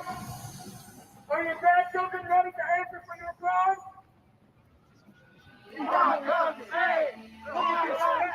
These are protesters coming at ICE.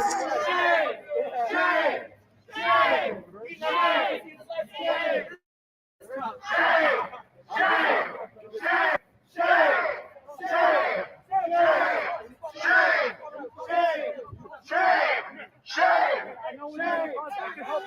There you go.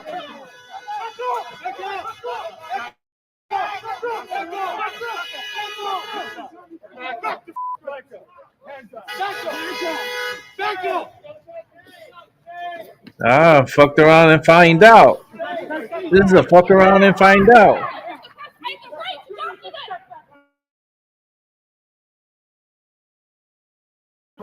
Hey, you can talk there, right there. I have the right to see what's here. I know the law. You don't know the law. You know the law. I have the right to see it. Shame on you.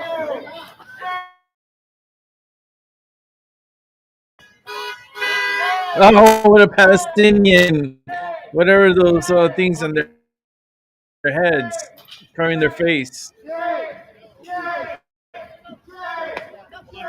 Stay back. Stay back. Stay back. Stay back. I'm not gonna ask you again. Stay back. You gotta walk on the sidewalk. 1 second.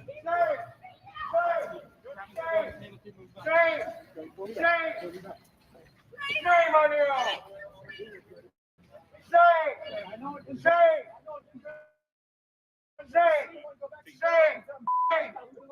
Wow. That's wild. Shame. Shame. No, shame is on you. You're stupid. Like, why are you not like working, doing something productive for your life? Like, you think shame is gonna do so much for your life and for your future? What legacy behind? Shame. What a fucking idiot. Oh, God help us. Asteroid, please. I know you're out there. I know you're coming this way. Just don't hit the moon. Just come straight for Earth. Like, there's all of us don't deserve to be here. It's just, it was nice. It was nice why we were here, but it's happened to the dinosaurs before, right? That's the story, right? And all of a sudden, humans just like appeared out of nowhere. Maybe some Star Trek shit. They beamed us here, and we all speak all different languages and all have different looks, and all like it's just weird. Just weird. Let's go ahead and watch some Jesse Waters. Living in a broken home. Daddy got cooed and Mama left for vacation and never came home. So the house is a mess and the roof's starting to cave in. My brother's a Democrat. I don't know why, but he is. My father was a Democrat. I know exactly why he was, but his party doesn't exist anymore. Now it's the left arguing for a cultural elite. No Democrat would have argued for open borders. You know, none of this. My father would have done none of this. Cuomo's looking for a new home, and there just happens to be a big, beautiful house right across the street. It has a gold patio, marble trim, a big, beautiful flagpole, and great surround sound. DJ Donnie T was just testing it. It's the hottest house on the block, and everyone's looking to make the move. The New York Times says in just 4 years, over 4.5 million Democrats packed their bags and moved to a home with a daddy. New reporting in the Times this morning, just broke a short time ago, of the 30 states that track voter registration, Democrats lost ground to Republicans in every single one. The New York Times says this isn't just a dip, it's a potential death spiral for the Democratic Party. For the ones who haven't flocked, they're actually kids, screaming, stomping, and they won't come back to their collapsing house. Texas Democrats tried shacking up with Uncle JB back in Chicago. The house was nice, but JB back ribs wasn't just with the leftovers. Grandma Nancy broke her hip, so they're not staying there. So they came back home to Texas. And to make sure they wouldn't flee again, the governor gave them a 24/7 escort service. One Texas rep said she wasn't going home. She locked herself on the House floor and threw a slumber party. She spent the night there and told MSNBC she was ready to get down. Say 10 high road. Well, you know, that high road has crumbled. We're on a dirt road, and we're going to meet them on that dirt road and get down and dirty just like they are. My fellow Democrats are ready to continue the fight with the grit. She was all by herself, but then she poked her head out and made it a girls' night. Let her out. Let her out. Y'all help me find her. Mama has been away, but she called to tell her bedtime story.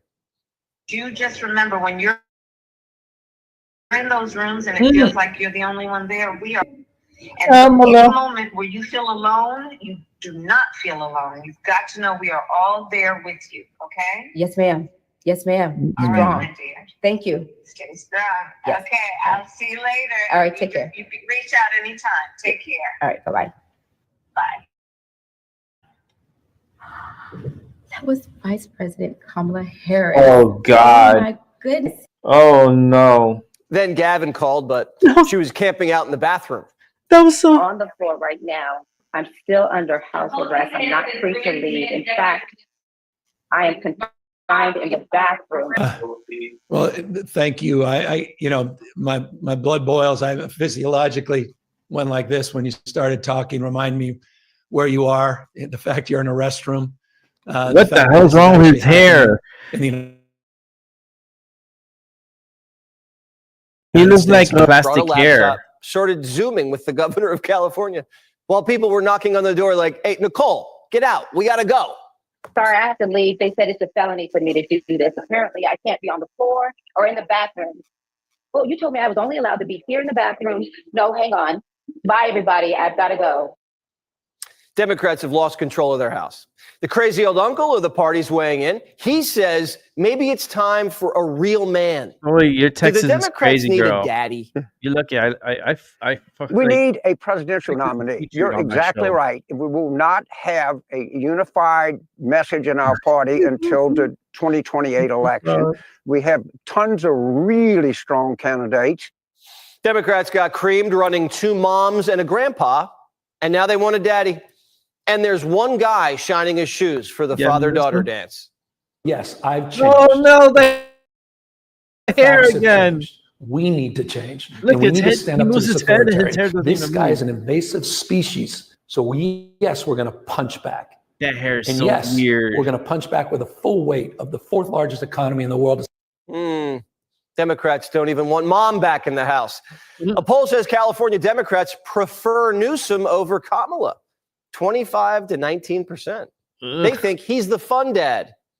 In politics, especially if you're thinking of entering in 2028, it's all about generating attention. And so far, Gavin Newsom has done a good job at generating attention. Oh, Lord. Hey, Of course, likes his hair gel. CNN. Let's call it what it is. The hair gel. Say this about Gavin Newsom. The brother looks presidential. I mean, listen, I don't look at men that way. That's just not my flavor. But the brother does look good. He looks like a fucking he looks very Barbie doll. He really, really does. Hair slicked back. Pat Riley might be jealous. Good looking dude.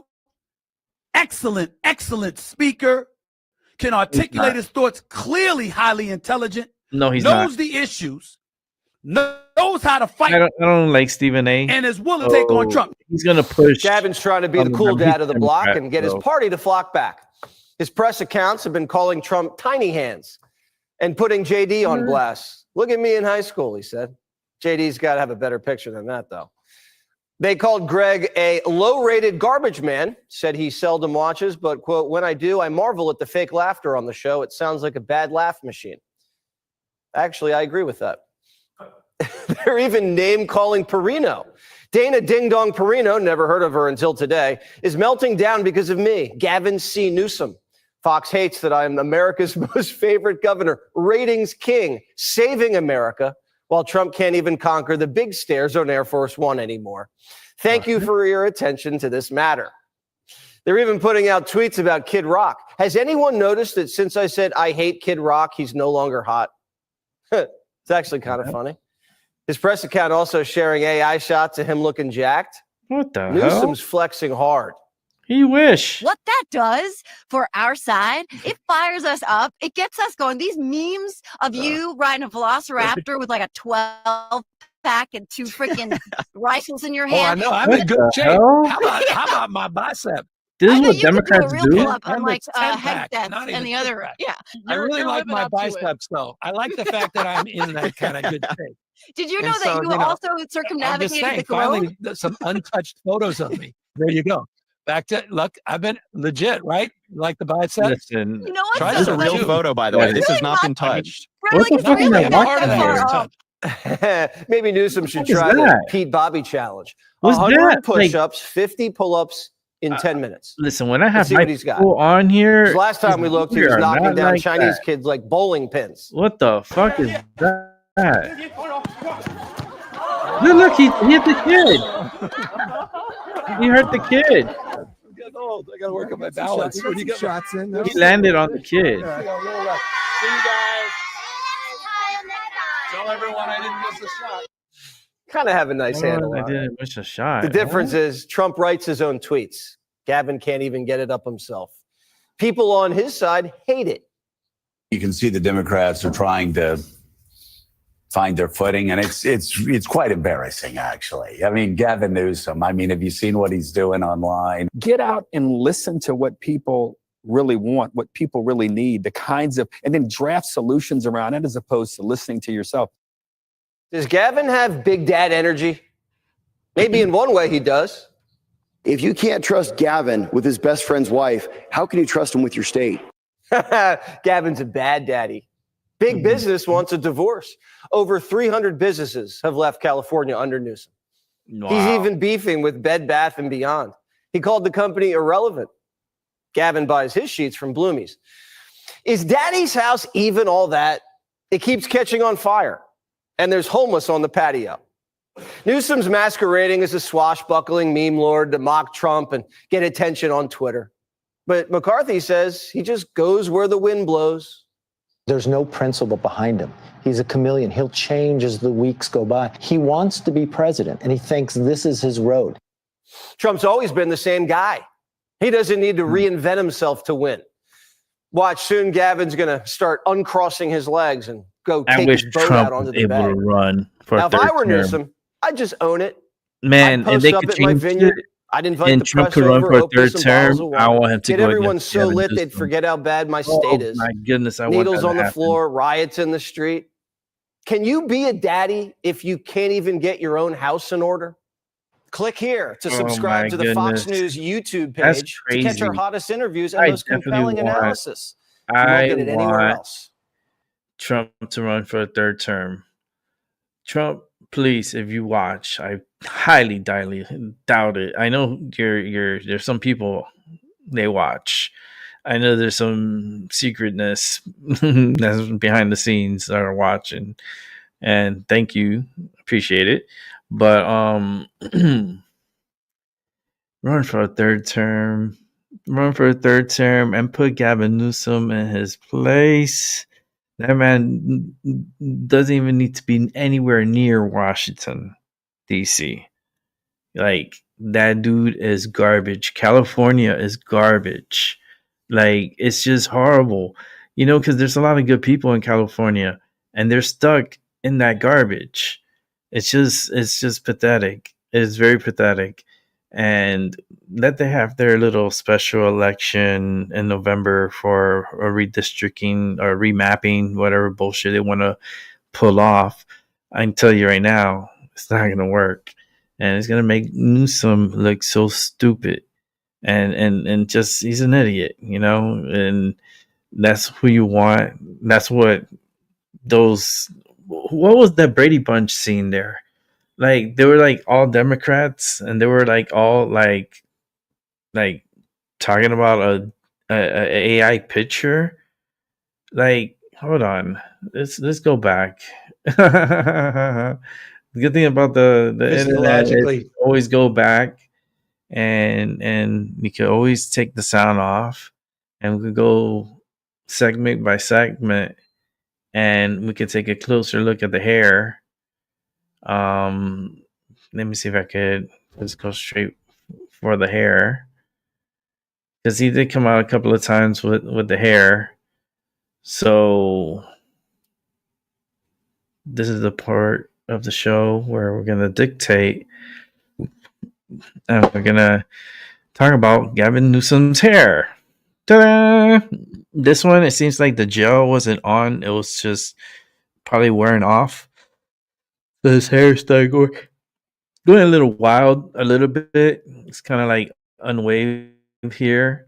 But if you move it up, Mamala, bedtime story, crazy. Yeah, she got this one right here. She got the Mamala bedtime story. She was so happy. She goes, Kamala Harris called me. She was telling me stand my ground and have a good night's sleep. And like, come on. Let's go to the look at this. Look at this hairline. Look at what is this? And he think he's cool. He reminds me of Ross Perot. But Ross Perot had a fucking brain. And not only that, he had a lot of money. A lot more than Gavin. That's for damn sure. But let me see. Look at this. What is that? What is that? What is this? Oh my god, look at those oof. Man, that's not a good look for you. It's a lot of wrinkles. I'm surprised you didn't Botox your face. You forgot to Botox your face? Like, you got a lot of wrinkles going on here. I'm sure you could get someone in Hollywood. Let me see. I gotta. I want to see the finger one.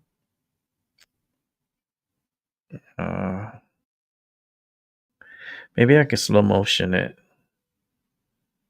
Give me 1 second.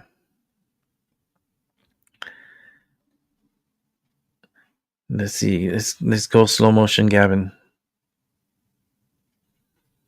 So let's go back. Oh, the finger. Wait, let's go back a little bit. I always tell people, look at people's faces, look at their expressions, look at their eyebrows, look at their eyes, their nose, their lips, like their ears, their hairline, like all these wrinkles says a lot about a person, their neck. Good thing about YouTube, you could go slow-mo on it and you can actually see it in motion. Like when it goes fast, you can't really capture it because it's pretty fast. But when you could go back and you could do something like this,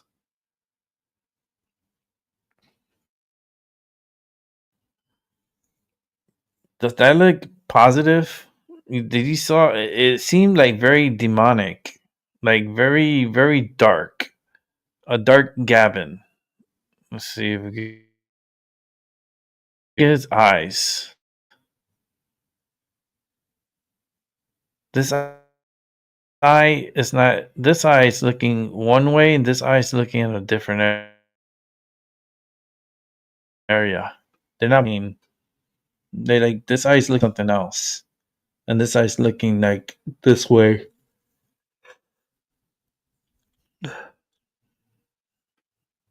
Look at that. What is that? What is that? Why is he thrusting? Oh, he's so like animated. He's like, I have to make this face. I have to do this face. This is my attack face. Look at that hair too. Holy shit. This dude has he must have a contract with a joke company. He must use the same hair gel from like high school and shit. Probably middle school. He's probably a big fan of gel. So he has to use it every day. But look at this. Look at this like nose. Look at this right here. Look at the nose tucked in. Look at the eyebrows. Look at the energy coming out of his face. Is nothing positive. This is not a positive face.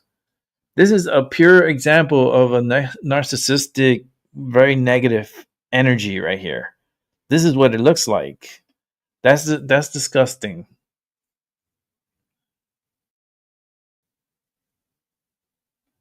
You see the thrust and the look at the tongue. Look at his tongue. Look at his lips. Like like very animated. And he does that only for the cameras. Train of Truth is here.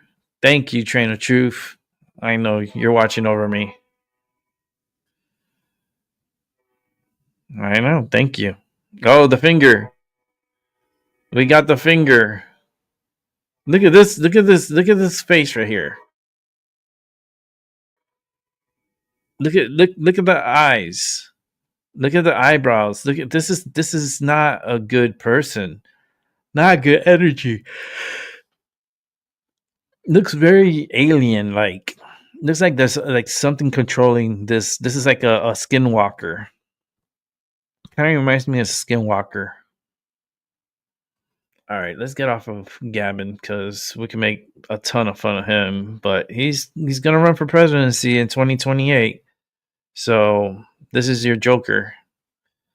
If you're a Democrat, I feel bad for y'all. That's all I'm just saying. It's never too late to jump ship. I did a long time ago, and never again. I will ever be a Democrat ever in my life. I'm done with that. That party is like gone with the wind. And what I mean by the wind is like a big ass fart. It's like you're out, you're done. The Train of Truth is back again. We got the Train of Truth. All right, let's get the story. And we got 3 stories and I'm done. I put in enough time. I'm going for 2.5. So let's watch this together. We are learning new details tonight about that truck driver accused in last week's deadly crash over on the Turnpike in Fort Pierce. Yes, right. And for the first time, video from inside the cab shows the exact moment of impact. Yeah, CBS 12's Katie Benty is joining us tonight live with how this case has sparked a national debate over immigration and trucking safety. Well, Jim, Lily, this is really about more than just one bad U-turn. The truck driver accused of causing it is undocumented, licensed in California under a controversial law. And now new video taken inside his cab shows the very moment that everything went horribly, horribly wrong. Video circulating online shows the shocking view from inside a semi as a minivan slams into the trailer and damages underneath. Troopers say that driver, 28-year-old Harjinder Singh, had just made an illegal U-turn cutting across the Florida Turnpike in Fort Pierce last Tuesday. The move left his big rig blocking all northbound lanes. The minivan had no time to brake. All 3 people inside from Broward and Miami-Dade counties were killed. Singh is now charged with 3 counts of vehicular homicide. He's being held in the St. Lucie County Jail with an ICE detainer, meaning he'll be deported after his criminal case. Federal records show Singh entered the U.S. illegally through the southern border in 2018. Records also show he got his commercial license in California. Under a law called AB 60, passed in 2013, undocumented immigrants can apply for driver's license, even commercial ones. The state argues it's safer to have everyone licensed, tested, and insured. Florida's highway safety director called Singh's actions, quote, shocking and criminal. And longtime trucker Grant Maxey says industry standards need a closer look. It's been a big problem in the last 5 to 8 years with it. It really is. There's a lot more people that are holding CDLs that cannot speak or read English. The Department of Homeland Security told CBS 12 News it filed the detainer to keep Singh in custody, blaming California's leadership and licensing policy for putting him behind the wheel in the first place. Now here in Florida, semis are banned from using those official use only turnarounds. Troopers say Singh did it anyway, and that decision cost 3 lives. Reporting live from the Florida Turnpike, I'm Katie Benty, CBS 12 News. Well, there's a follow-up to that. So let's go to the follow-up.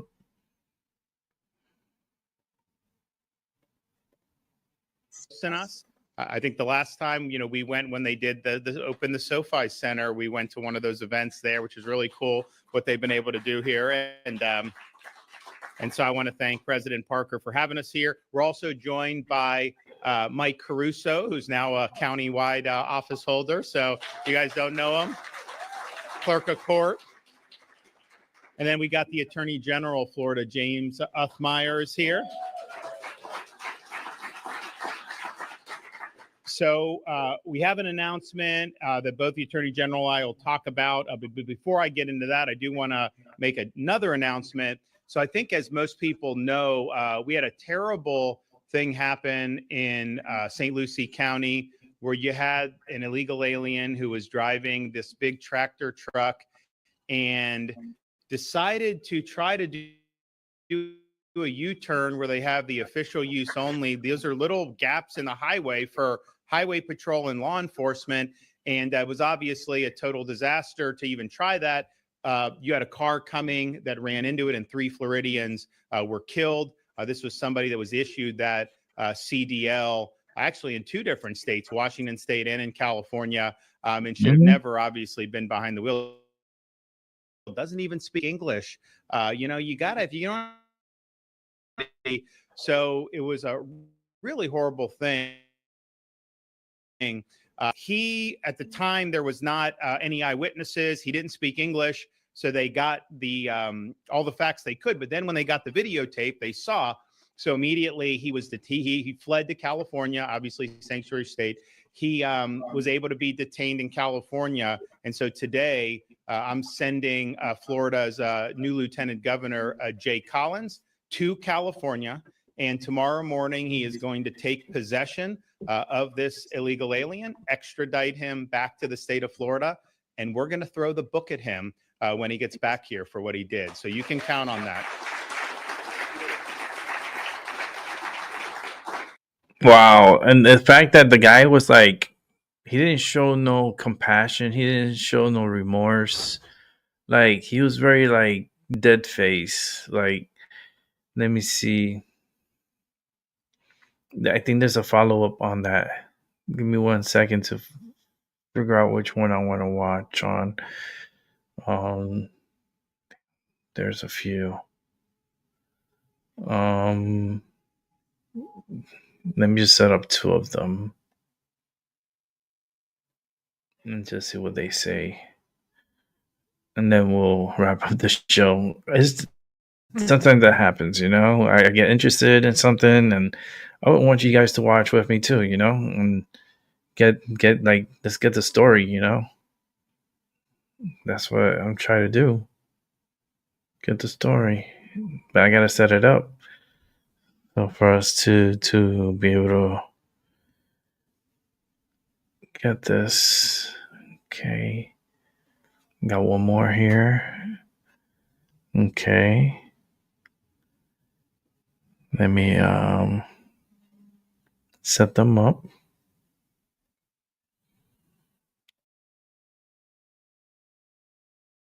See, if I was doing this recording, this would be all edited.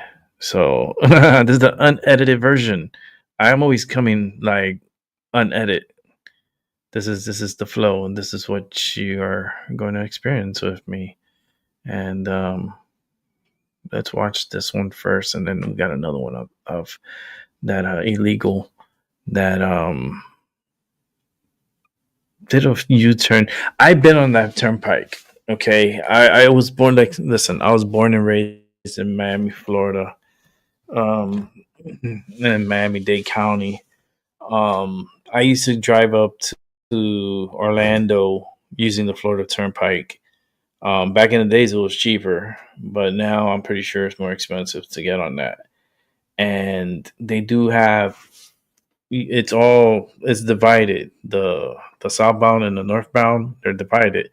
But there is points where there's a gap, and it says clearly for emergency vehicles only, U-turn. And it has the U-turn, no U-turn on it. Like, it has the U with the red and the cross on it. That's like no. I don't know why. Okay. If you're gonna do a U-turn as a trucker, what's the first thing you're gonna do? You're gonna check to see if there's any vehicles that are coming. You're gonna, look back and see if there's any vehicles coming. And if there's no vehicles coming, then you could try to make that attempt. But even trying to make that attempt, you're already illegal because you're not supposed to do U-turns on the turnpike. So you're fucked. Like, if you want to do a U-turn because you can do a U-turn on the turnpike, and you know where you do it at? You do it at the rest stops. Because down that turnpike, there's rest stops. And at the rest stop, you could do the U-turn if you need to go back. Okay? So this guy didn't want to do that, I guess, and saw an opportunity to try to do a U-turn on a 4-lane, 2 north, 2 south highway. Didn't even look to see if it was clear. Usually the speeds on that highway is about 65 to 70 miles per hour. I don't know where it's at right now. And I'm not gonna ask the G word. I think I believe it's 65, 70 is the speed over at the turnpike. I believe it's, let me see. I hate asking this G word.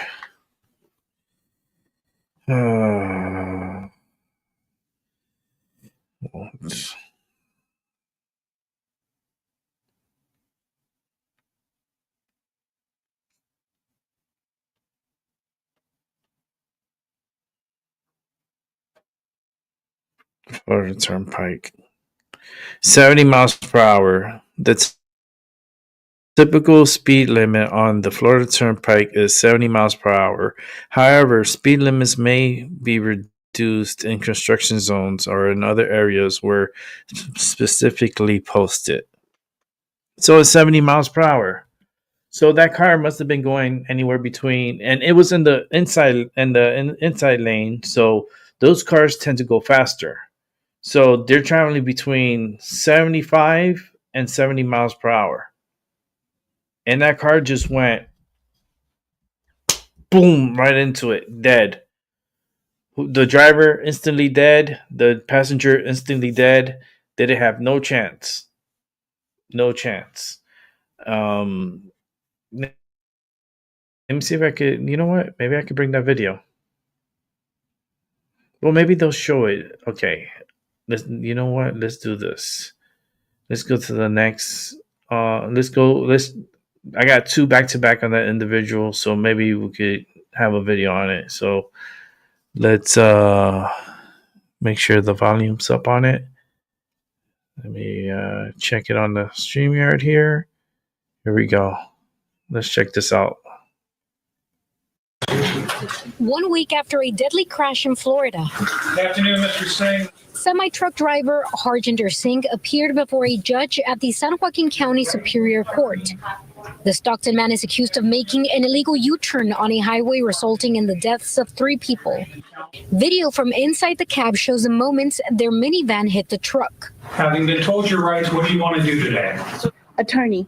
Singh was detained in Florida and later flew to Sacramento before being detained again in Stockton. Now he's awaiting extradition back to Florida. Judge, I spoke with Mr. Singh and he is willing to sign the extradition paperwork.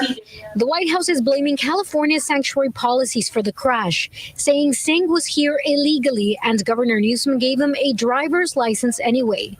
California does allow immigrants without legal status to get driver's licenses, but that does not extend to commercial trucking licenses. In a statement to KCRA, the California DMV said they followed all federal and state laws in reviewing and granting Mr. Harjinder Singh his California commercial driver's license, adding that Mr. Singh's commercial driver's license is a federal real ID, which he was entitled to receive given the federal government's confirmation of his legal status. KCRA obtained this complaint filed in 2018 regarding Singh's illegal entry into the U.S. It shows he was seeking asylum.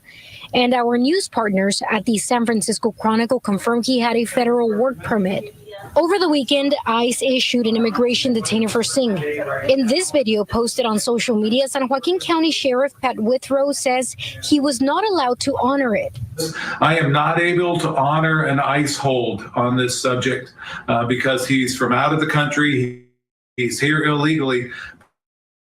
The California law, SB 54, does not allow me to honor the ICE hold by law because he has committed no previous crimes other than this incident. The sheriff also urged residents to call their legislators to push for changes to SB 54, calling it a way to help all sheriffs across the state. In Stockton, Marisela de la Cruz, KCRA 3 News. Yeah, but we reached out to DHS about Singh's immigration status, and in a statement, Assistant Secretary Tricia McLaughlin said Harjinder Singh is here illegally, and his work authorization was rejected under the Trump administration on September 14th, 2020. It was later approved under the Biden administration, June 9th, 2021. The state of California issues commercial driver's licenses. There is no national CDL. They need to be. Welcome back. You're on live now from Fox, 11:44 on the East Coast, 8:44 on the West Coast. My name is Josh Breslow, and I'm here to bring you all of your top stories and live events from across the country and across the world.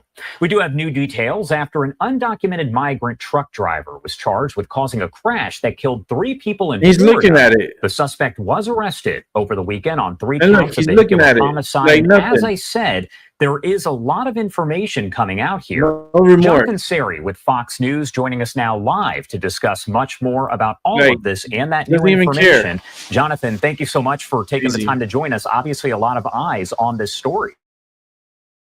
That's crazy. Yeah, absolutely. And it's becoming a political hot potato between red and blue states. Always good to be with you, Josh. That trucker you were talking about is 28-year-old Harjinder Singh, an 28? Indian national who crossed over Look to like the he was U.S. 30 through something. the Mexican border illegally. He was arrested 2 days later. This was back in 2018, but then was released to allow him to go through the courts because he was claiming that he was living in fear of returning back to his country of origin. He is expected to be returned to Florida later this week to face prosecution for state charges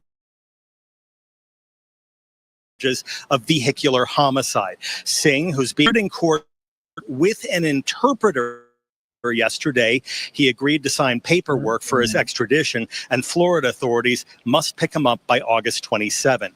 Singh was driving on Florida's turnpike last week when authorities say he attempted an illegal U-turn, blocking oncoming traffic. A minivan slammed into the trailer, killing 3 Florida residents inside. Following the wreck, investigators with the U.S. Department of Transportation gave Singh an English language proficiency test. According to a DOT press release, the driver failed the assessment, providing correct responses to just 2 of 12 verbal questions and only accurately identifying 1 of 4 highway traffic signs.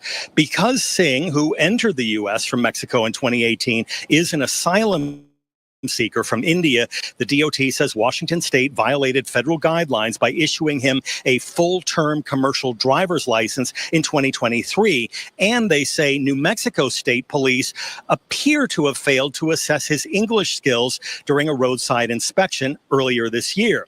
Additionally, the DOT says it's investigating whether California acted within federal guidelines when it issued Singh a limited term CDL in 2024. You have people that are in Congress that are complaining about what happened. And while I appreciate the sympathy, it's like, you guys have the power of the purse. You can discipline these states that don't follow the law and incentivize law breaking. And Singh was driving for California-based White Hawk Carriers Incorporated. DOT officials say that company is part of their investigation, Josh. And Jonathan, what do we know about this status of the trucking company altogether?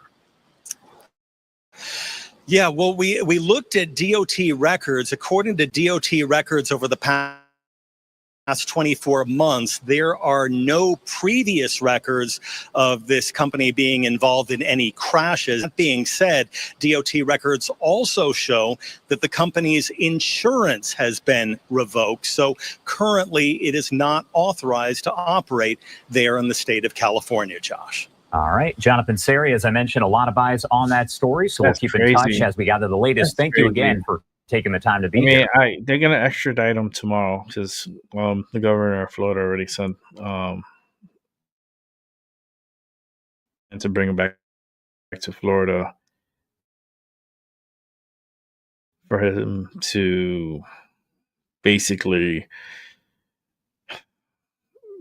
It's just, you know what's sad? It's just 3 innocent lives gone, and they were doing nothing wrong.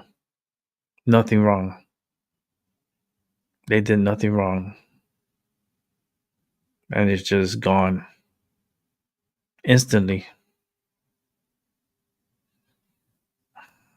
I don't trust like 18-wheelers. I don't. I've had my beef with them here because they think they control and run the roads, and it's not like that because they think because they have a bigger vehicle that they can push people around. And it's crazy sometimes, and you just got to be careful out there because you don't know who's driving behind all these wheels that we commute every day, and we don't know who's driving with us. So just do what you learn and what you know, and to get to where you need to go safely, and you'll be okay. But be careful with the stupid idiots out there because there's a lot of them, and most of them could be illegals, and lots of them don't have insurance. They probably don't even have licenses, and they're driving around. So just got to be careful with them. Okay, so we're gonna go to this one story, and then I have another one we have 2 to watch. So this is the last 2. This one is the U.S. plans to deploy warships near Venezuela. So it seems like, and this is going to be a short one. It's 1 minute and 41 seconds, but seems like Trump's not playing around with Venezuela. He dealt with a little bit with them during his first term. Second term, I think he's had enough. He's going after Venezuela, and the U.S. military has the mighty power to get Venezuela back. Because right now is being overrun by corruption, and Maduro is just he's a big time dictator, and he just wants his way, and it's just not how governments should be working. So I think they're going to get in and intervene with that. I think with the story, it's just confirming that we are going to probably be sending more military personnel and ships near Venezuela. Well, we'll see what happens, Let's go ahead and go over here and check it out. Tonight, the Trump administration is cracking down on drug cartels at sea. A source briefed on the matter tells NBC News the U.S. is planning to deploy these 3 warships near Venezuela.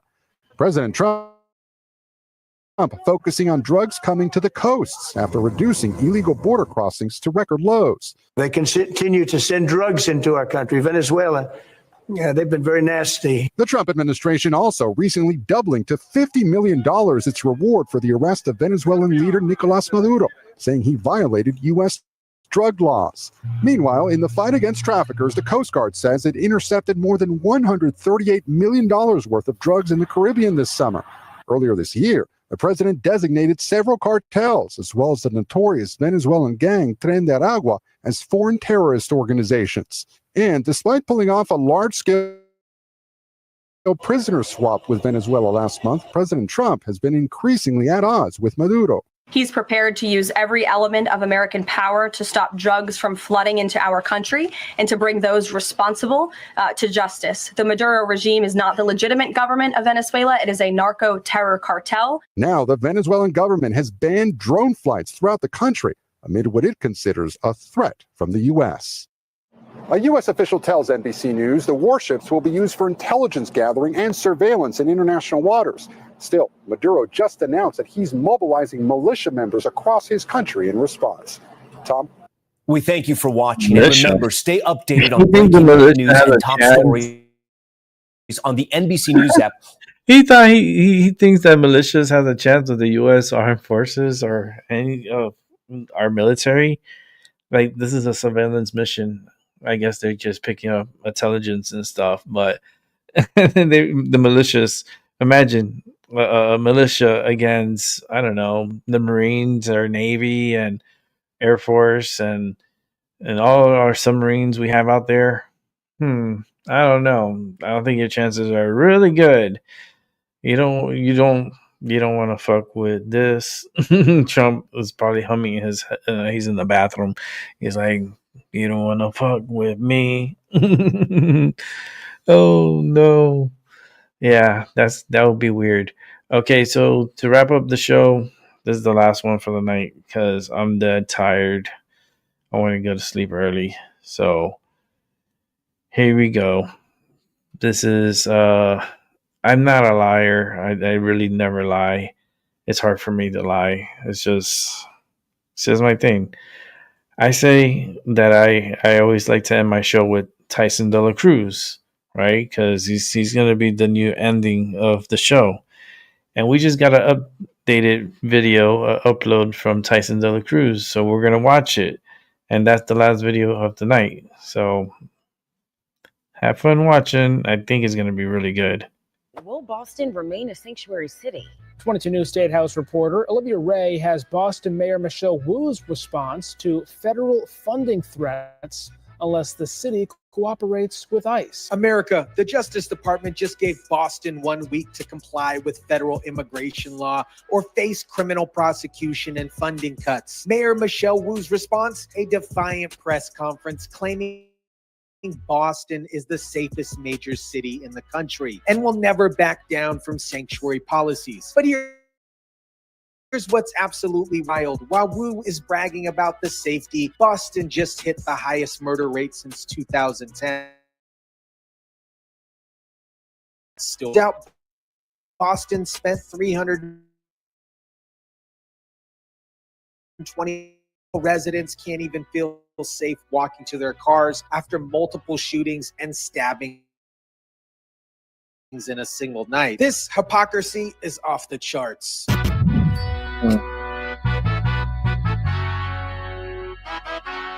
Here is our response. Stop attacking our cities to hide your administration's failures. And Boston will not back down from who we are and what we stand for. What is up, guys? Tyson De La Cruz here. Thank you so much for rocking with me. This story perfectly shows how Democratic mayors prioritize illegal immigrants over their own citizens' safety while lying about crime statistics. Finally, we're seeing the federal government hold these sanctuary cities accountable. Let me break down this explosive confrontation between the Trump Justice Department and Boston's far-left mayor who thinks she's above federal law. The federal government is giving sanctuary jurisdictions it's identified, including Boston, 1 week to comply with federal immigration law. Attorney General Pam Bondi sent a demand letter to Boston and 34 other sanctuary jurisdictions, giving them 1 week to comply with federal immigration law. The letter threatens criminal prosecution for officials who obstruct federal enforcement and warns about losing federal funding. This after the Trump administration sent federal agents to take over Washington, D.C. The threat includes litigation and loss of their favorite thing, federal funding, coming after Trump's successful federal takeover of Washington, D.C. that cleared 44 homeless camps and made over 300 arrests. Boston is watching what happens when the federal government stops playing games. Boston receives massive federal funding. We're talking about $17.2 million just from HUD community development grants grants, plus much more for transportation, schools, and infrastructure. If Trump yanks this funding, Boston would either have to cut services dramatically or raise local taxes to make up for the difference. Now look at Mayor Wu's absolutely delusional response to the Justice Department's ultimatum. Stop attacking our cities to hide your administration's failures. Unlike the Trump administration, Boston follows the law, and Boston will not back down from who we are and what we stand for. I hope you guys caught this. Unlike the Trump administration, Boston follows the law. This is Mayor Wu claiming that defying federal immigration law is somehow following the law. The cognitive dissonance is absolutely stunning here. She's literally breaking federal law while claiming to follow it. We will not back away from our community that has made us the safest major city in the country and a leading example of why cities around the country make this country safer, healthier, and more prosperous for all Americans. Wu claims Boston is the safest major city in the country and leading by example for other cities. But as you're about to see, this claim is completely divorced from reality when you look at the actual crime statistics. We keep each other safe in Boston. We don't need an authoritarian administration to come in and try to instill fear and intimidate us like they're doing with cities around the country. Wu calls the Trump administration authoritarian for enforcing federal immigration law. This is the same mayor who spent $325 million on migrants while her own residents were dealing with the increase in violence and crime. Now, let's destroy Wu's safest city narrative with actual crime statistics that prove she's lying to her own residents. Mayor Wu is always saying we're the safest major city in America. Not at all. Tell me why you don't think so.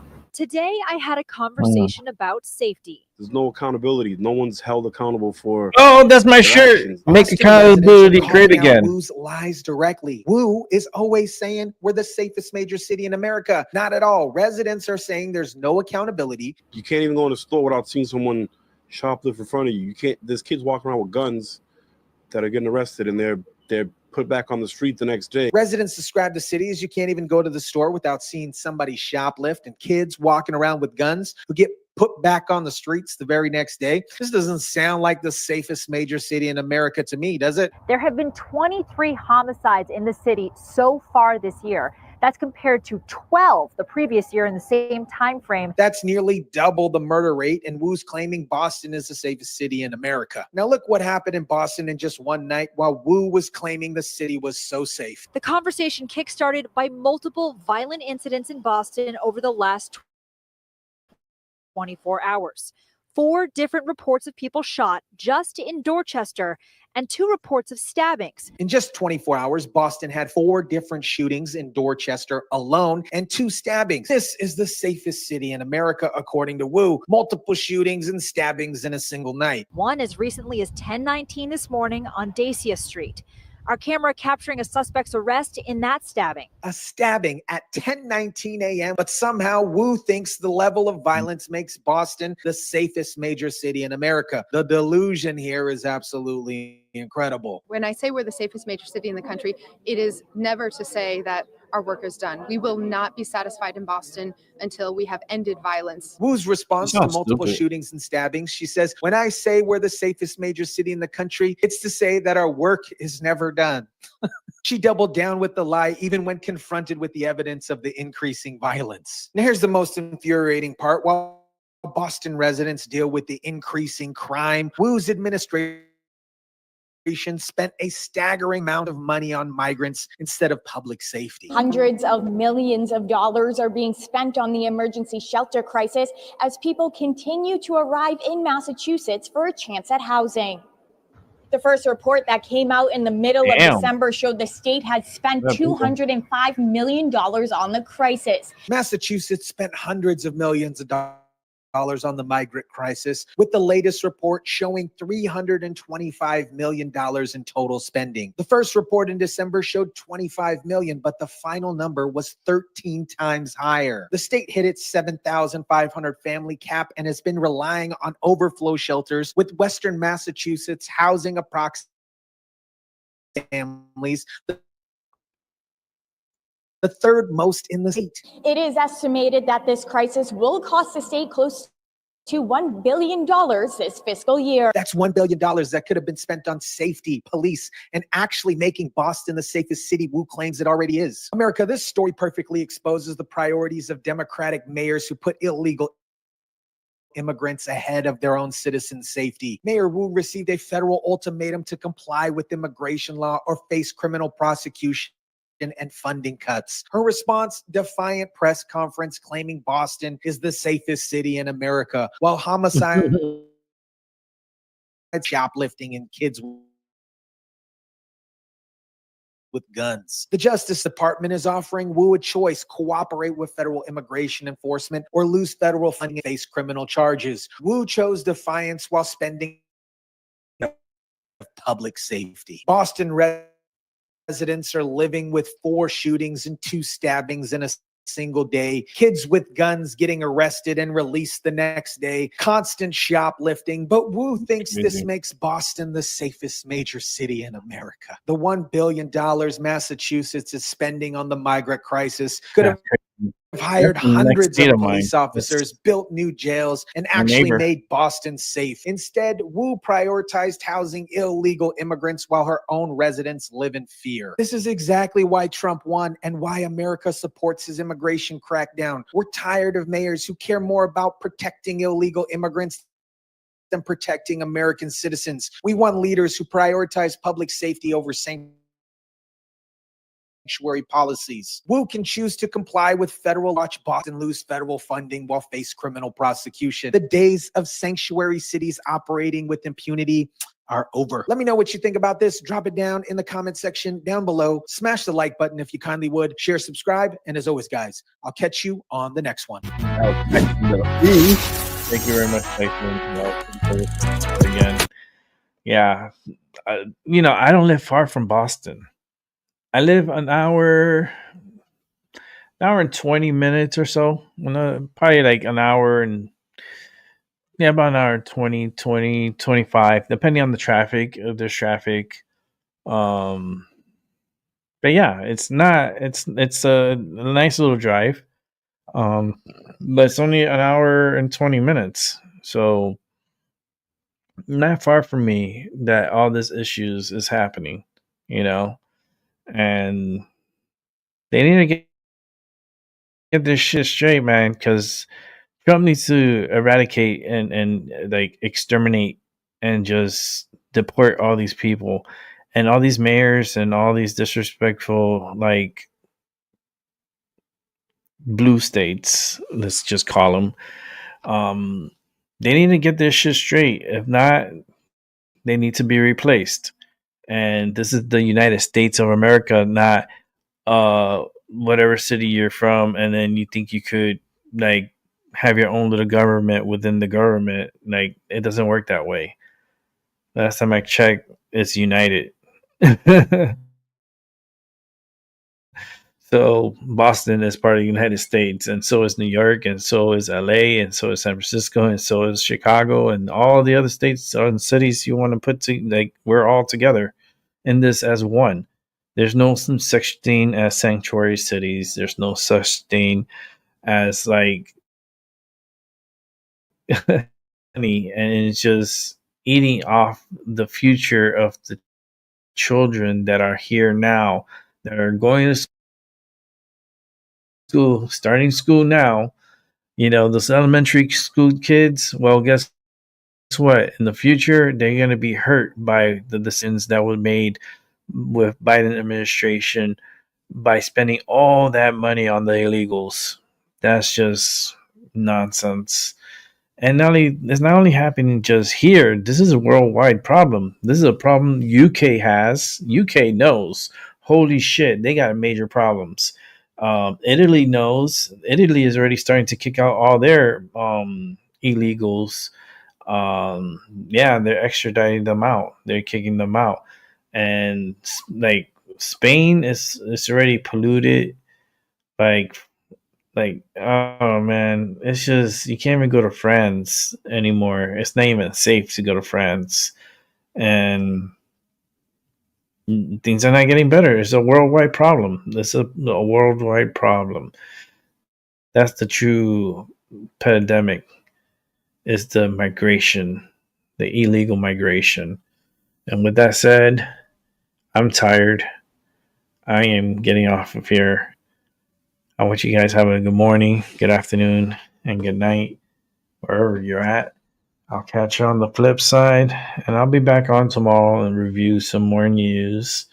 And hopefully tonight was pretty good. I ended up doing it close to 3. I didn't want to do 3, but you got me almost there. So